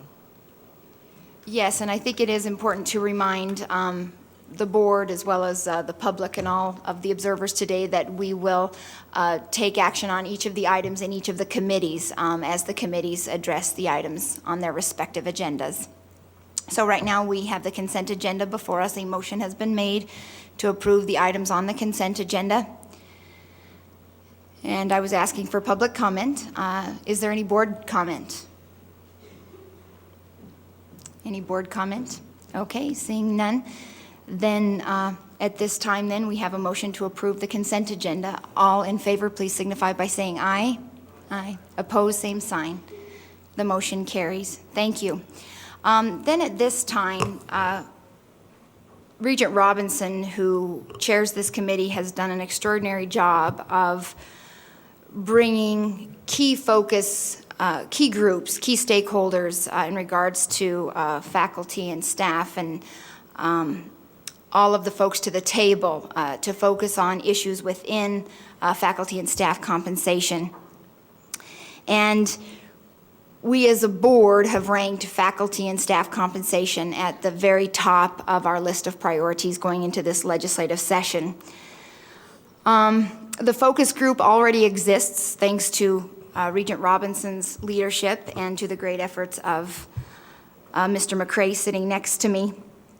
And it is our hope that in the coming weeks that this focus group will once again come together and examine the issues of compression and inversion and consider ways to address these very important concerns on our campuses. And ultimately have this focus group provide a roadmap for the Board of Regents as to how we can potentially move forward in an aggressive fashion to address these issues regarding compression and inversion. At this point, then, I will turn it to Mr. McCray for a more in-depth conversation about the direction of the Staff and Compensation Committee. Thank you, Madam Chair. For this conversation, we do have some invited guests who are going to join us up front, and they know who they are, so I would ask that they come forward, and I will rise to help them get situated. Thank you. Maybe not the pivot for this discussion, but maybe the prop for this discussion is the attachment on the agenda that represents, let's go ahead and open that, and that represents a work plan put together by the members of the Regents Staff and Compensation Committee. And I won't read through the work plan. Everyone who's interested will have a chance to review it, and the folks who are joining the conversation here have had the opportunity to review it. The context for this discussion, as Chairman McLean has stated, the real backdrop for this is the continual focus that the Regents and the committee place on the fact that we know and understand that ultimately students enroll in college for the purpose of seeking and gaining precious and powerful knowledge and experience from the faculty of the Montana University system. And because there are additional educational needs that are required and met that go beyond the labs and the classrooms, we also have a number of dedicated support staff who provide a variety of services that round out that totality of the educational experience. The Regents Staff and Compensation Committee is the active arm of the Board of Regents that seeks to oversee and strives to continually improve our human resources, personnel, and compensation-related tools and procedures and methods. This work plan that's in front of us has 4 goals that were carefully crafted by the members of the Staff and Compensation Committee, and in particular, Committee Chair Regent Robinson put substantial work into this work plan.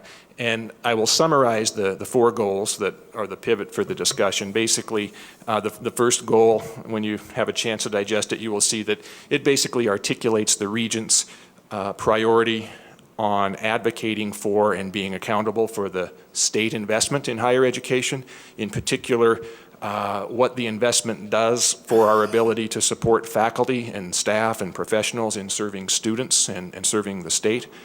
The second goal is to just ensure and commit that we continue our internal work in dialogue within the system with faculty and staff representatives and continue to improve aspects of either compensation or conditions of employment that will keep us competitive and keep us viable in our ability to recruit and retain capable faculty and staff.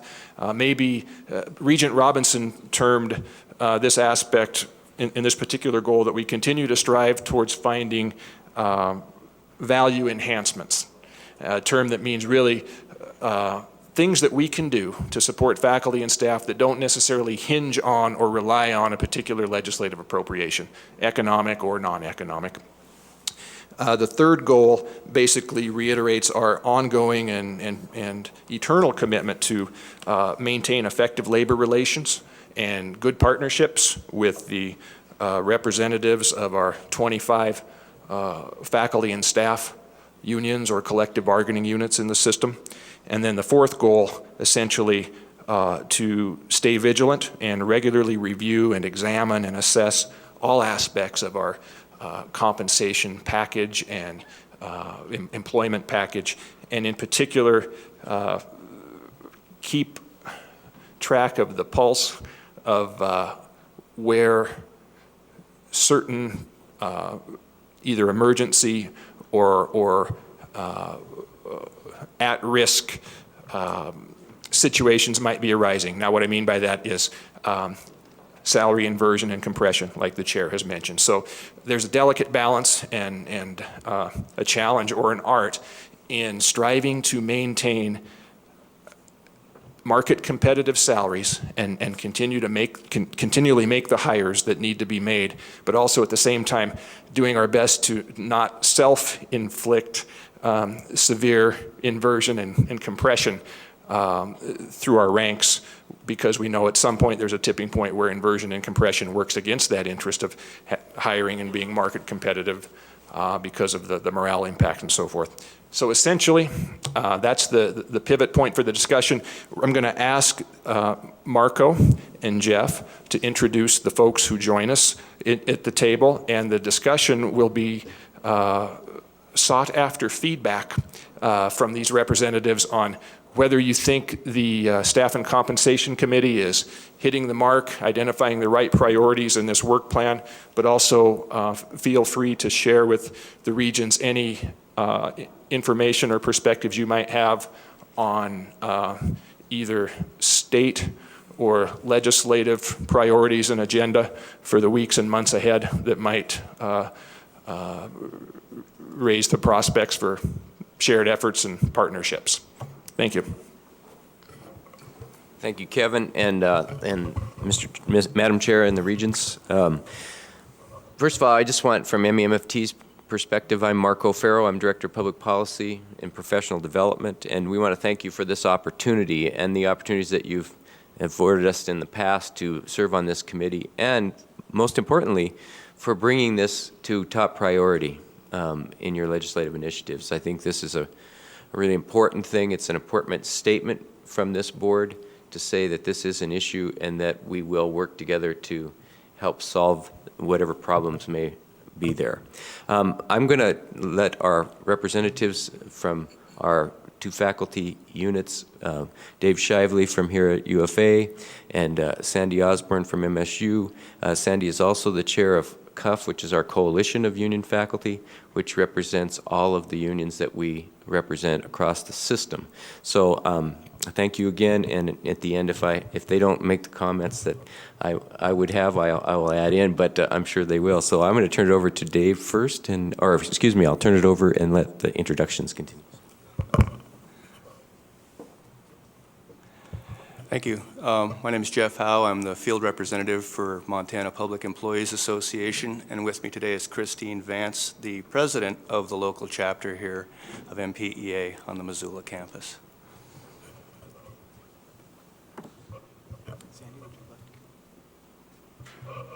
And again, I'm Sandy Osborne from MSU Bozeman, representing Coalition of Union Faculty. Thank you.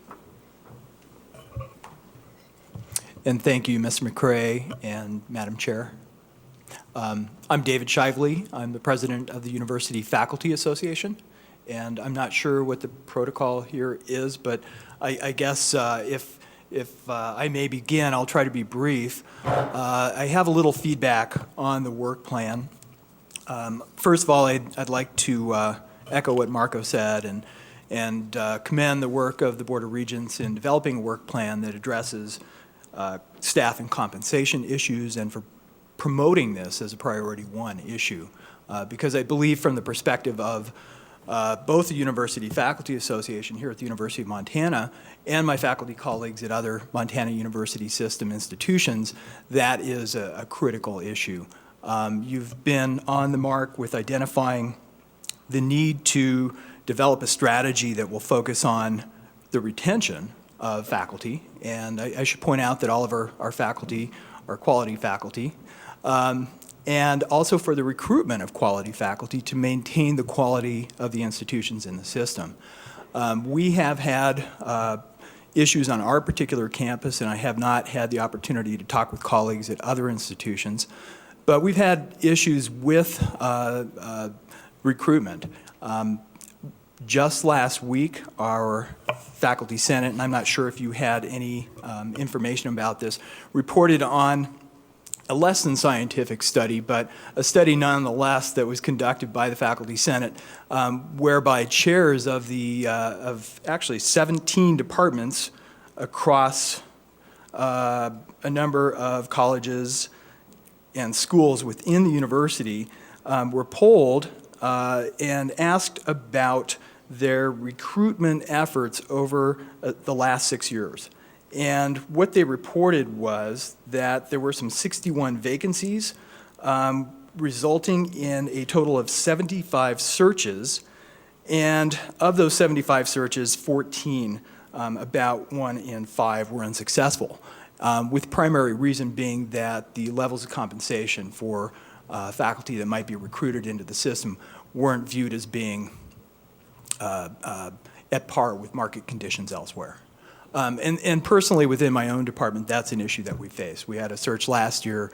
We invited some highly qualified candidates in, and they turned our offers down because they found that they could make more money elsewhere. So certainly that's an issue, but the issue of retention is very important too, and there we're talking about normal salary increases, which have been quite low for the last number of years, as you all know, and it would be terrific to see those improved. It's important to maintaining morale. We do have high-quality faculty here. If you look at the Harry faculty survey results, you'll find, and the results are that I would refer you to are those for the UM campus. I have not seen similar survey results for the other institutions, but they show that the faculty here at the University of Montana are highly productive compared with comparative institutions, peer institutions. And we do more with less. And we're happy to do as much as we can. We're not trying to do more, we're just trying to do a good job. But we get tired too. And we also, I think, are concerned about the emphasis in the past on trying to support faculty. So we appreciate this priority issue now and look forward to working hard with you in talking with the legislature and other parties to help this plan come to realization. So let me turn it over at this point. Thank you very much. I appreciate the opportunity to share my thoughts.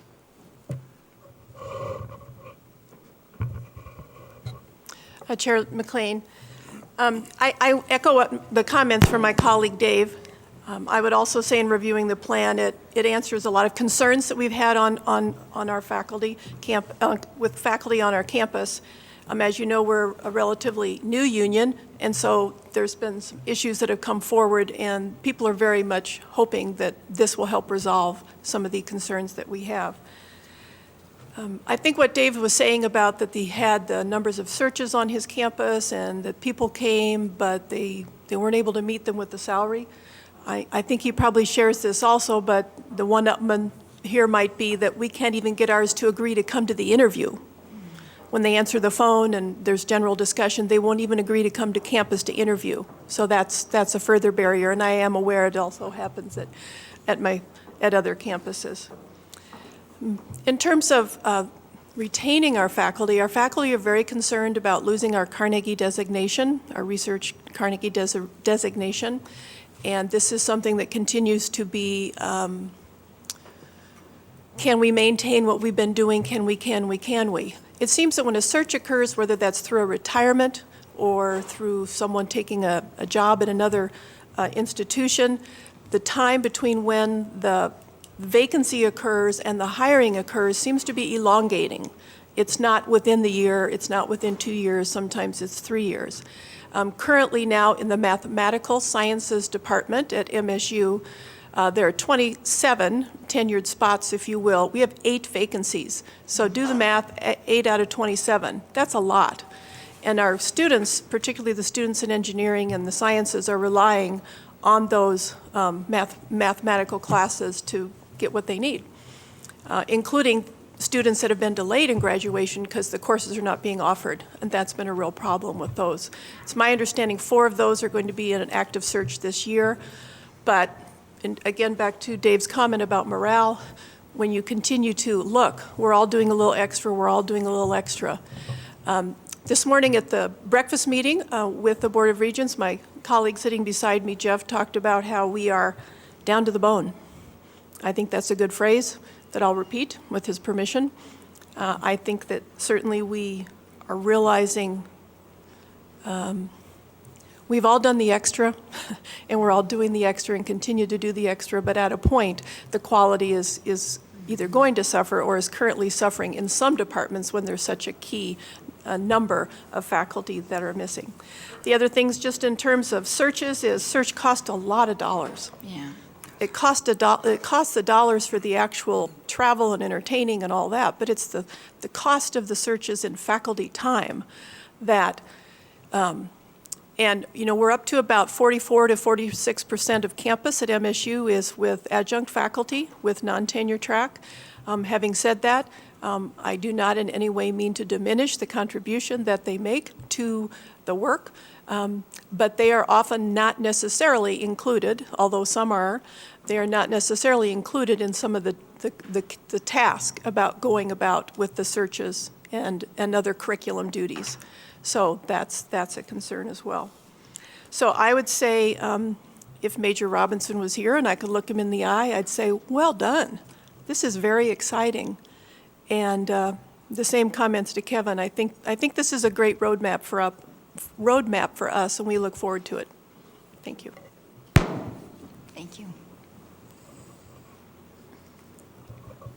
Thanks very much for this opportunity. I'd just like to say that we appreciate the collaborative effort that the Commissioner's Office and the university system in general follows with us, and we enjoy great relationships. A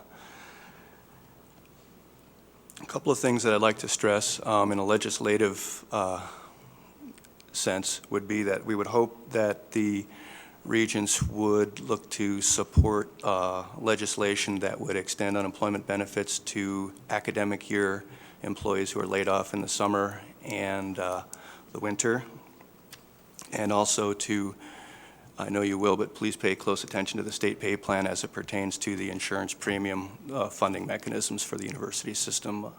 I think that's going to be a tough fight. And there's a piece today from the Montana Policy Institute that talks about methodology of pay and pay scale placement. And I know that the methodology that classified staff compensation, wage, and salary ranges are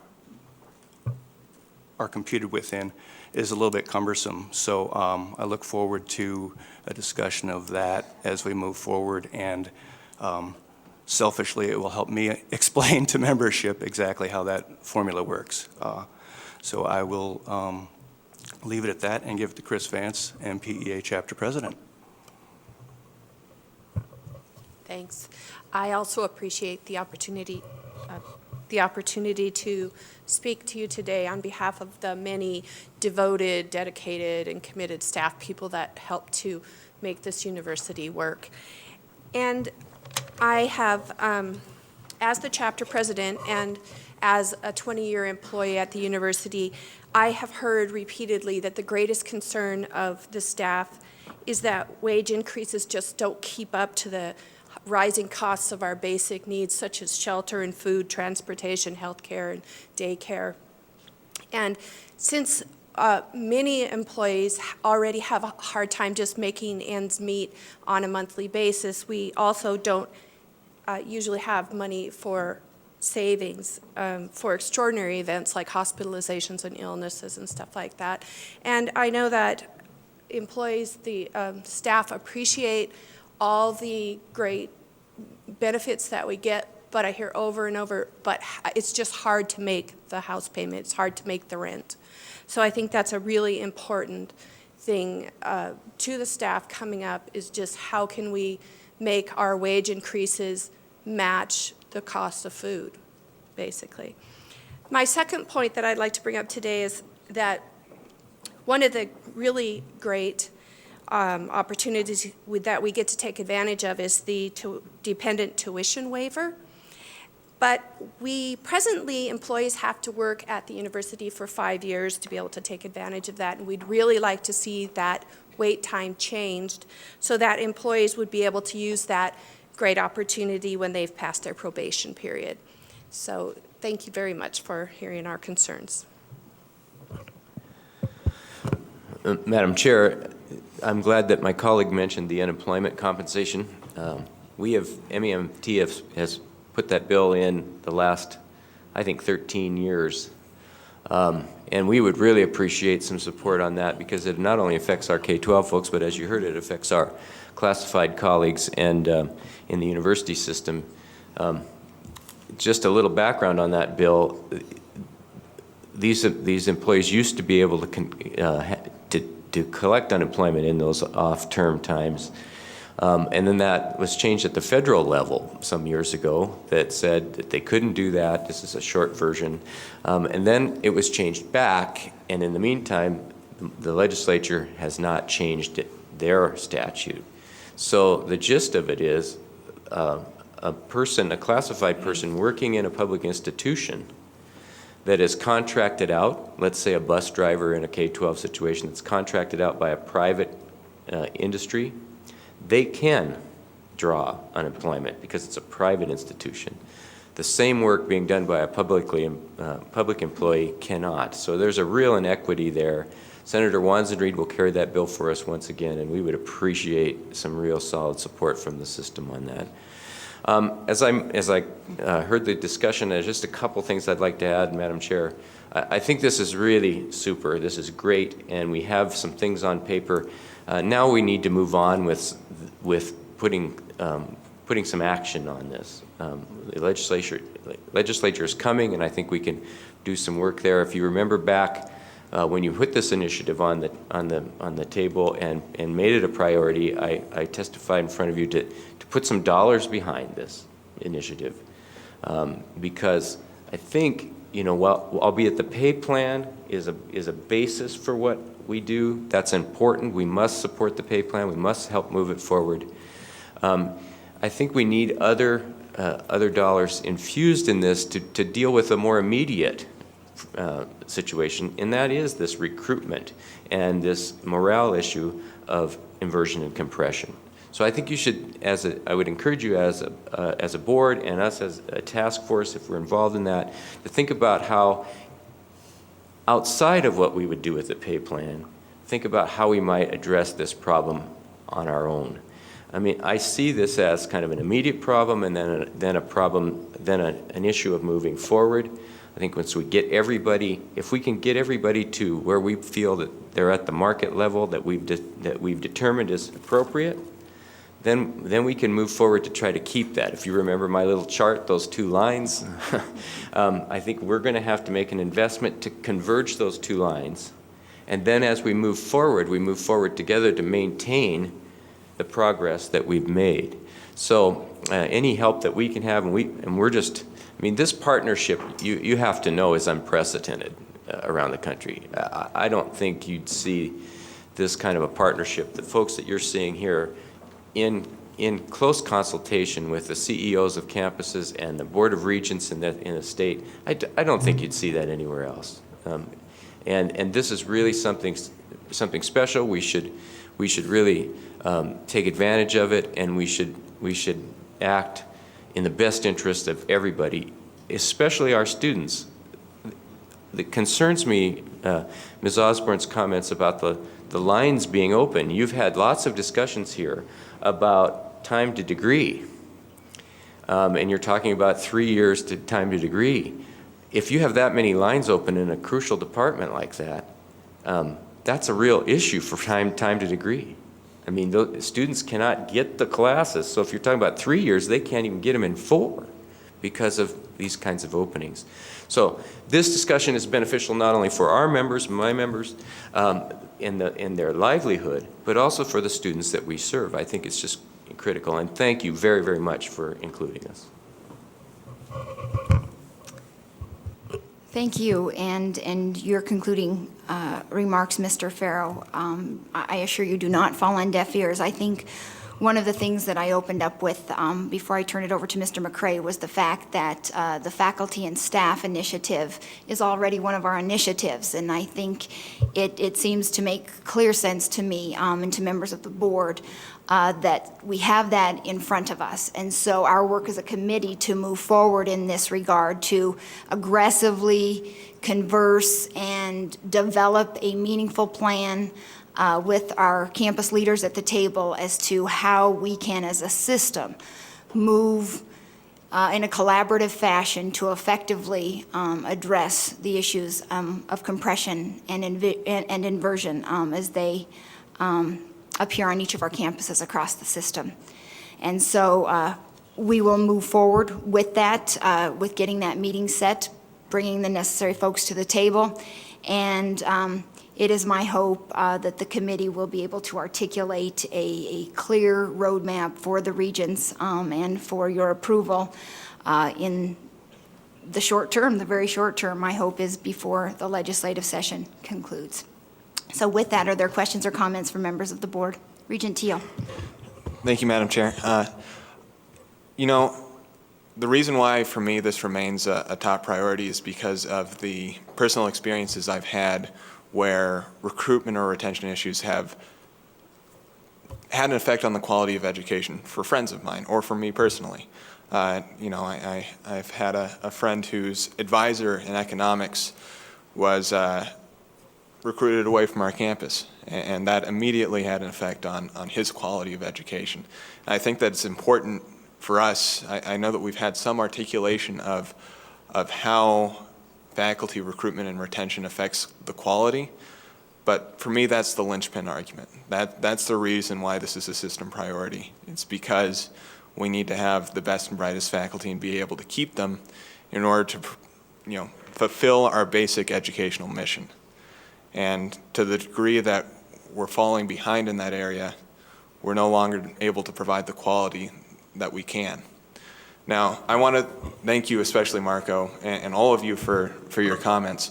One thing that's important to me that I hope that we can articulate more in this plan is ways that, you know, related to the benefits discussion we had this morning, that we can try and find internal ways to address some of these issues, or that we can articulate how we provide benefits, what benefits most directly match up with, you know, the perceived need, so that we're not always having a conversation with the legislature of, please, we need more. We're also able to say, and here's what we're doing to try and address these issues within the system. And I think that that's one area that I would have liked to see flesh out a little bit more is, are there specific classes or topics within our benefits or compensation structure that we can have as conversations internally? I think that's something that's important to articulate in a plan like this. I would absolutely concur, and I see that President Cruzado has her finger on her mic, and you're absolutely spot on with the fact that there needs to be internal dialogue, and I think there is already significant internal dialogue happening in the way of when we have retirements, when we have attrition, as to how our campuses are using those vacancy savings to address the compression and inversion issues. And so I think that there is some of that, and it definitely needs to be a part of the conversation in regards to the overall benefits piece too, as we move forward. So. Yes, Madam Chair, members of the board, in that same line of thought, I will bring back to your attention something that I have mentioned before. And that is, the regions can really help the campuses by providing additional flexibility in some of the policies that we currently have. And in this sense, there's one in particular that requires universities to wait until a faculty member has a written offer in hand before we can make a counter offer. And that is a pernicious practice because it prevents us from coming to the table with a preemptive offer. It prevents us from approaching that spectacular faculty member in a timely manner. Once that faculty member has gone to a different campus, has interviewed, and has received an offer that we know for certain will exceed the wage that we can provide by tens of thousands of dollars, then it's too late. If we could have additional flexibility built into our policies, it doesn't cost us more. It also helps us move forward the institution and at the same time contribute to positive morale, because it also allows us to say to that faculty member, this is how much we appreciate you. We really want for you to stay with us. Thank you. Thank you. Madam Chair? Yes, Regent Teal. And I think that that's an example of one thing that I'd maybe like to see an addendum or something along those lines, articulating areas that we want to have conversations around, so that we have some opportunity to, I think that this is a great document and it expresses what I think everyone on the board feels, but it would be nice to also allow it to articulate and organize some of the conversation. So it'd be useful for me, I think, to see maybe classes of conversation related to policies, related to our benefit structure, and benchmarks as to what we're going to try and accomplish. Absolutely, and I think, I guess as far as the benchmarks, I think that the committee's perhaps vision of that work, that some of those benchmarks might emanate from the focus group, and so that might be not necessarily just the committee, but might emanate from the work of the focus group as well, so that we have more stakeholders at the table. But you're absolutely right, and I think that is what the task of the workforce will be, the focus group will be, is to determine what are our measures, what will be our benchmarks, and so you're spot on that. Regent Chair, I fully agree with everything that has been said, and I think we could even make a step right now to provide flexibility along the lines that President Cruzado has mentioned. I do believe that with regard to express Board of Regents policy, any policy relating to faculty compensation does not speak to a requirement for an offer in hand. There is a guideline for contract professionals and administrators that is sometimes used as sort of parallel then for considerations for faculty guidelines.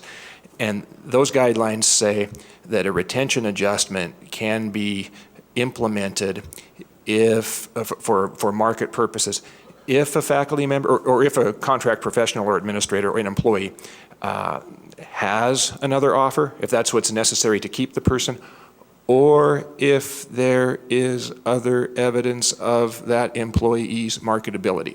So there actually is not a Board of Regents policy or a strict position that there has to be another offer in hand, but there's kind of a legend out there that there is.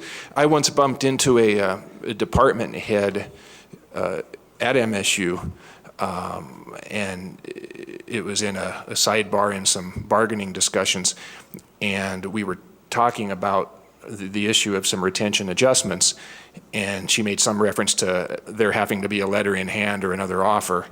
And when I kind of pointed out the flexibility in the rule that exists that I just mentioned, she said, well, the word that comes down to us is that there has to be another offer.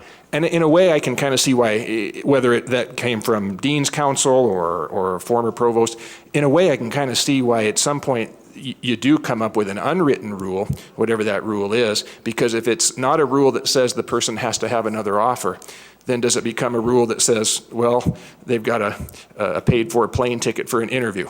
And then if that becomes the standard, is it, well, they've been told that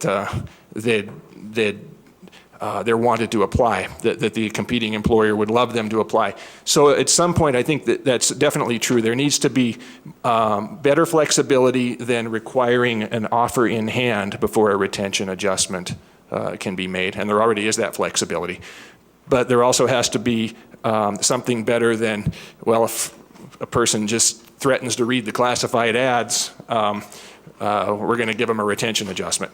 How the individual campuses sort of set up that triage of or matrix of the decision-making process for campus level equity really is a campus decision. I see President Engstrom. Members of the board, I would like to reinforce what Kevin was just saying, and maybe it's more of a campus by campus approach to market adjustments. On our campus, with the negotiation with the UFA, we actually have a market pool, and it specifically addresses both the situations of having an offer in hand, in which case we have quite a bit of, I guess, flexibility or autonomy to address that on a pretty rapid time turnaround. But it also addresses just the opportunity for somebody who is eminently recruitable. And I can't give you exact numbers, but I would say out of the ones that we address in a typical year, it's maybe about half and half people who have an offer and people who don't have an offer. So I don't believe that's a regental restriction. I think it's more of a campus by campus either restriction or legend, as you say, Kevin. I think the considerably more serious issue in my mind is our inability to address situations like that or inversion and compression on any kind of a systemic way. I mean, I feel we do have the flexibility within our resource base to address things on a case-by-case basis, but the resource base to do that is obviously quite limited. And the real problem is more of the systemic problem. How do we routinely confront the situation that a new hire comes in at considerably more pay in many cases than people who have been there 5 and even 10 years. In some disciplines, that's especially acute. I know, for example, Chancellor Story frequently has difficulties, and we do too, in some of the business areas where the starting salaries have escalated faster than annual cost of living increases. And so it's not uncommon to have somebody in the business field, for example, and some others as well, retire, and the entering salary of the new person being essentially at that same level. Accounting is a great example of that, where you can't hire an incoming accounting professor at a salary much different than the retiring accounting professor. And so addressing that in a systemic way is the real challenge in my opinion. Thank you. Absolutely, thank you. Mr. Renz. And I've repeated this a few times with the Regents, and I apologize for repeating it again. Discussions about increasing flexibility are really discussions about rearranging deck chairs. As President Engstrom says, the primary problem is systemic, and the systemic problem is one of resources. In the last 30 years, legislative, and I mean state general fund support for colleges and universities have declined from 2/3 to almost 1/3 or less. And we've made up that difference by shifting the burden of the cost of colleges and universities to students and their parents.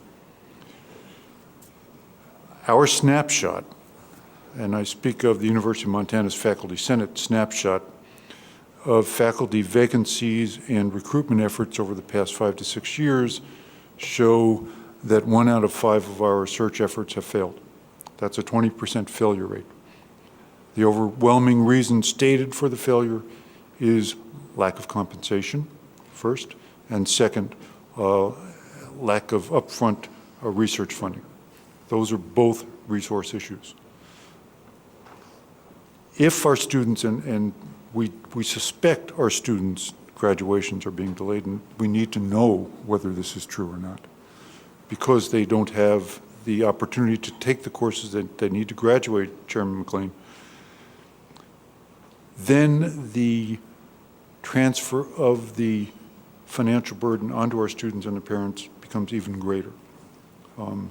Instead of paying much more for a 4-year education, they're paying much more for a 5-year or a 4-year education that they complete in more than 4 years.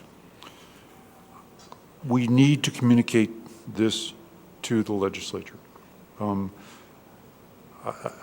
I've heard comments that the legislative atmosphere isn't going to change.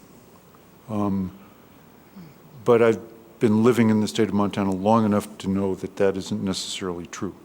In 1981, the oil patch essentially dried up, and as a resource-driven state, that made a big difference for us. And we've been living with that now for over 20 years, but that has changed.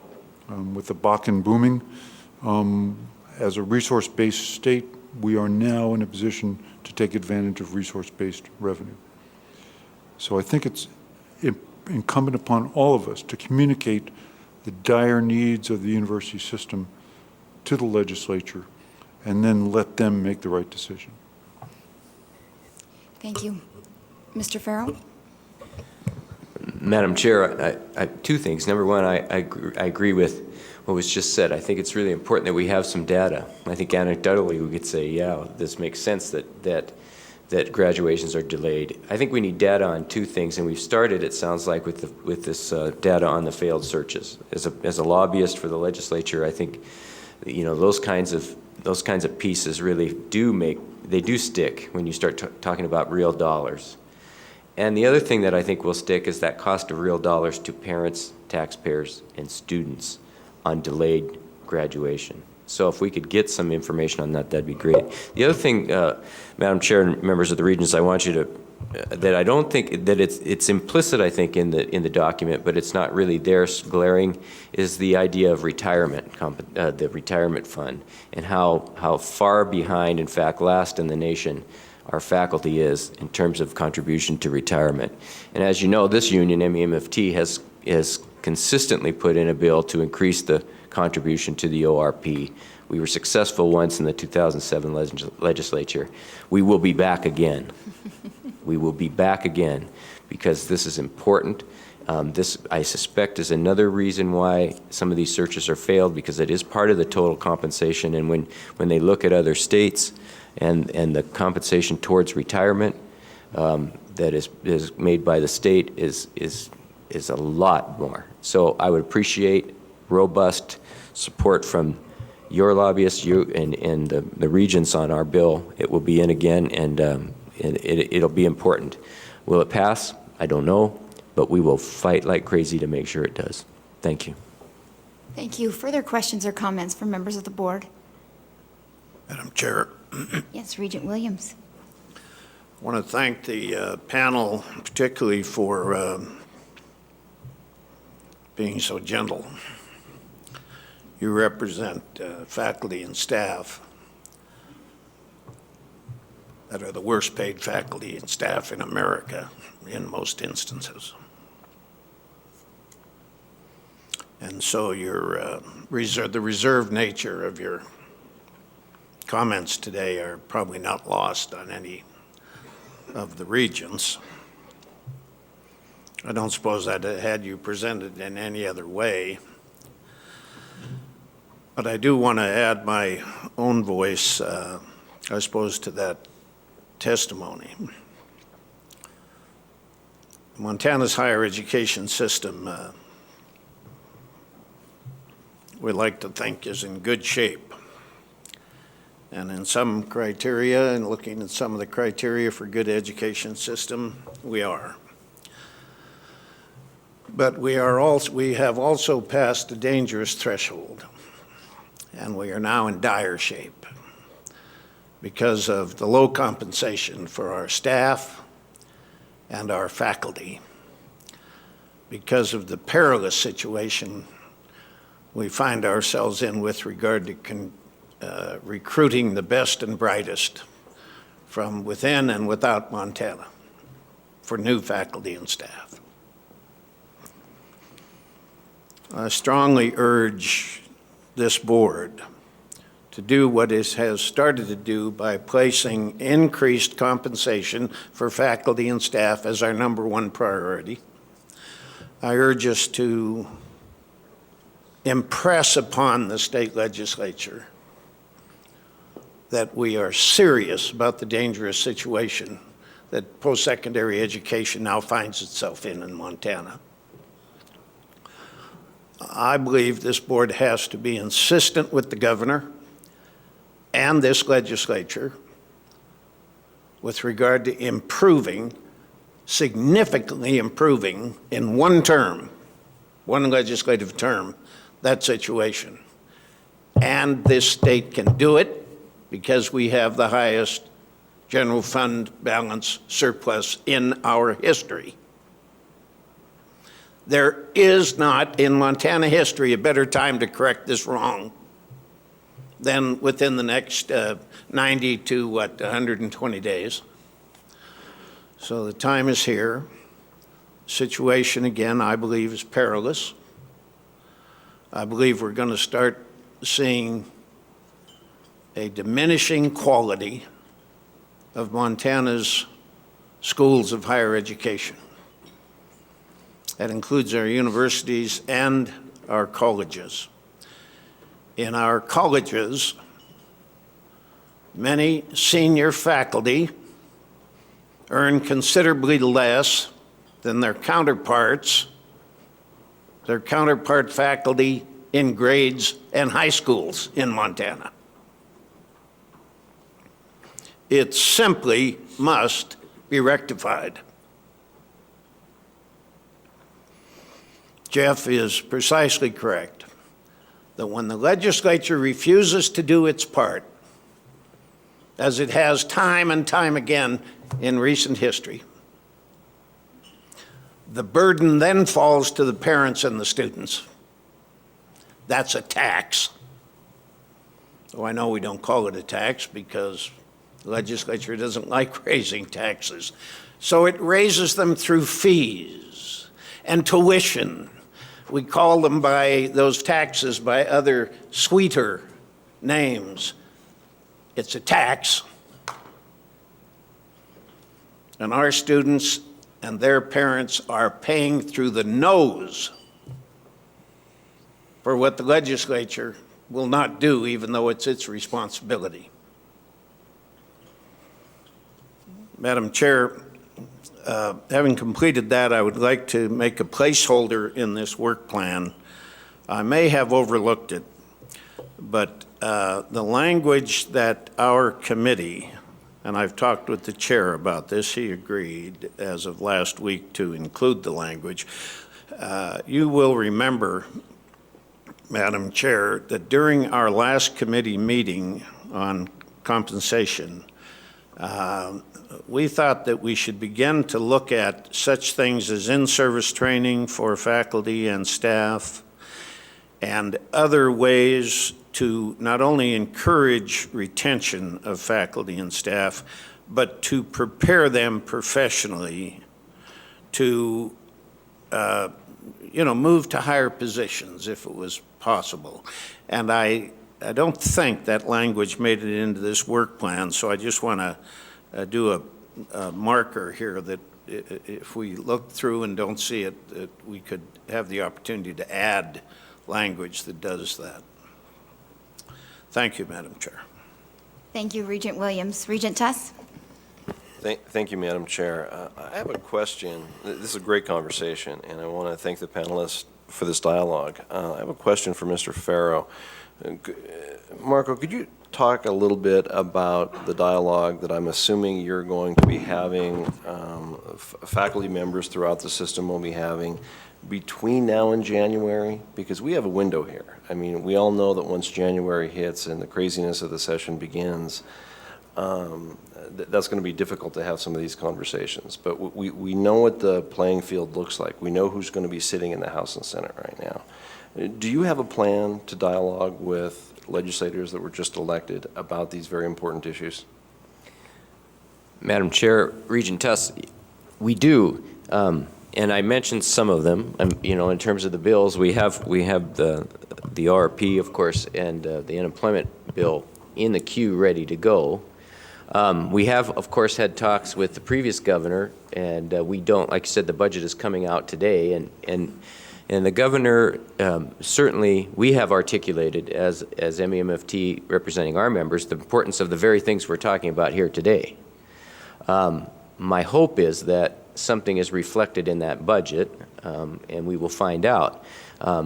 One of the reasons why I asked you to also maybe include something in that in your budget request was I wanted to hit that on both fronts. I wanted to make sure that the governor's office knew from our perspective that inversion compression pools, for instance, are very important. And I think I'm hoping that you articulated that as well. In terms of moving forward, we will muster a contingent of our members to lobby the legislature We do have legislative contacts. We will bring folks in to testify, certainly our leadership. We will be hand in hand with your folks in the budget process, in the subcommittee hearing on budgets. We will certainly support your efforts in that respect. It is my hope that if we do need to put something in that, ask for a budget amendment, if what we're talking about is not in the budget, it is my hope that we will do so together, so that it won't be just this union putting in a budget request for an inversion compression pool, but this union in concert with the Board of Regents. In the past, I have alone, from this union's perspective, put in requests to that committee to fund a compression pool or something like that. It's much more effective if we do that together. So once we take a look at the budget and if we don't see the components that we want in there, I think it's incumbent upon us, this union, and you, to sit down together and see how we might best approach that committee so that we can get some resources in that budget. And as you know, if you've had experience with the legislature, it's much easier if it's in the governor's budget, but that doesn't mean it won't pass. So that's kind of our plan, Regent Tuss.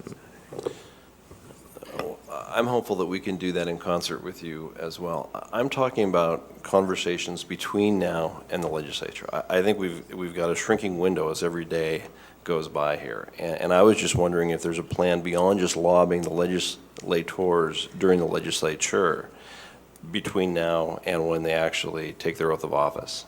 At this point, Regent Tuss, we would entertain any invitations to sit down with this body and come up with that plan. We are certainly talking to our members and trying to muster that, but we just came from a very, as you know, rigorous and contentious election in which this union made phone calls out of its offices 2 days a week since June.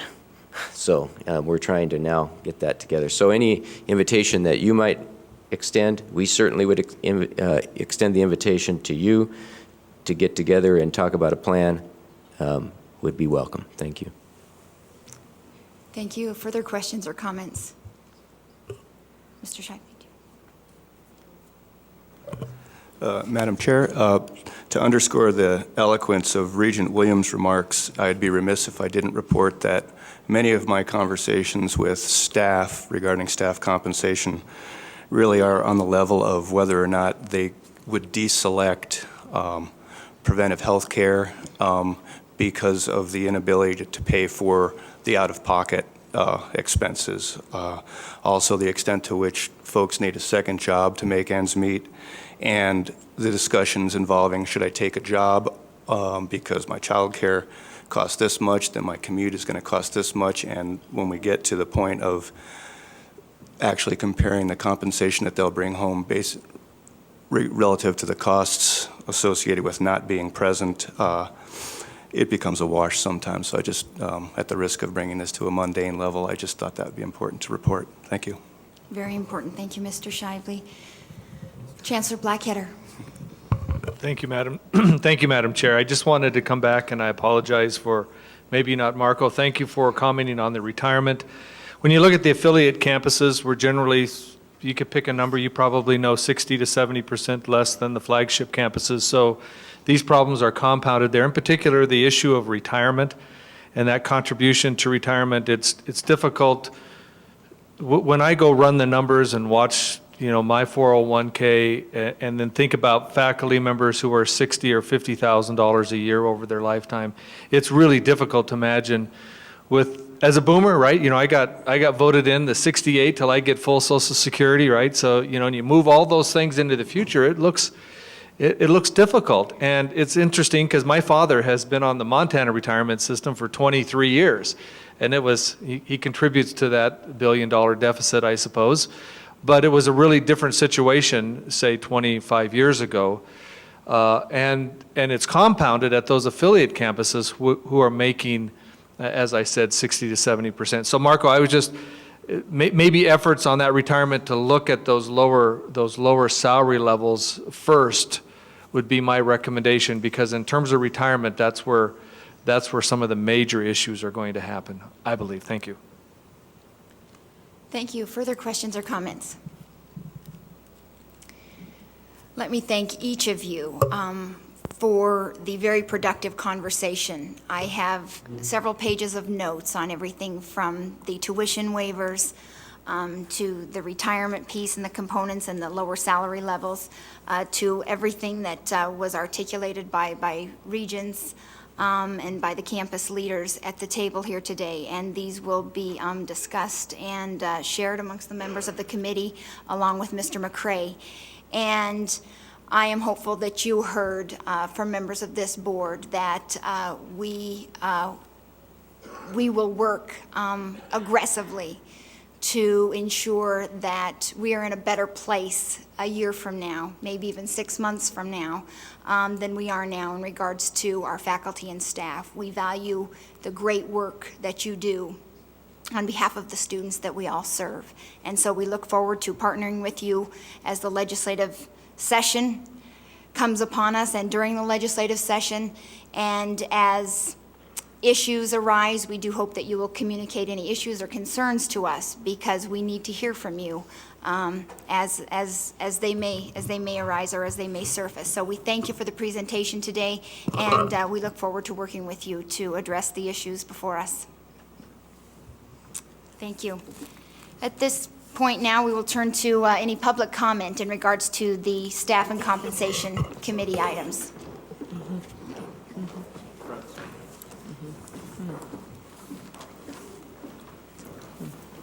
Right here?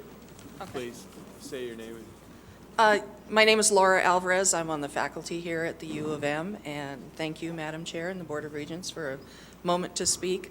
I'm also on the Collective Bargaining Committee, and I personally want to state that I see that this opportunity, we're all talking about the same thing in the faculty and staff compensation. What I see is a bigger vision for the United States. We have a thing going across the country where tenure and various things are being taken away from faculty in different areas. Wayne State recently tried to take away tenure, one of our largest research facilities in the United States. That was knocked down in the process. But what we can do here in the state of Montana is set an example for our country, because we are here talking about the same thing. So we're not on opposite sides. We're not here to make a big mess out of this. We all want to fix this. And I would like to just put forth to everyone involved that we set an excellent example of what education and the state and the Board of Regents can do together for our students. If we're talking about faculty and staff compensation, it is because of the students. It's not because we need more money to live on or things like that. We are concerned about the quality of higher education. And when you have quality faculty and staff, you have quality higher education. So it's a very simple combination that we're working with. I just encourage us to keep moving forward and to be leaders nationwide in this situation. So thank you very much. Thank you very much, Laura.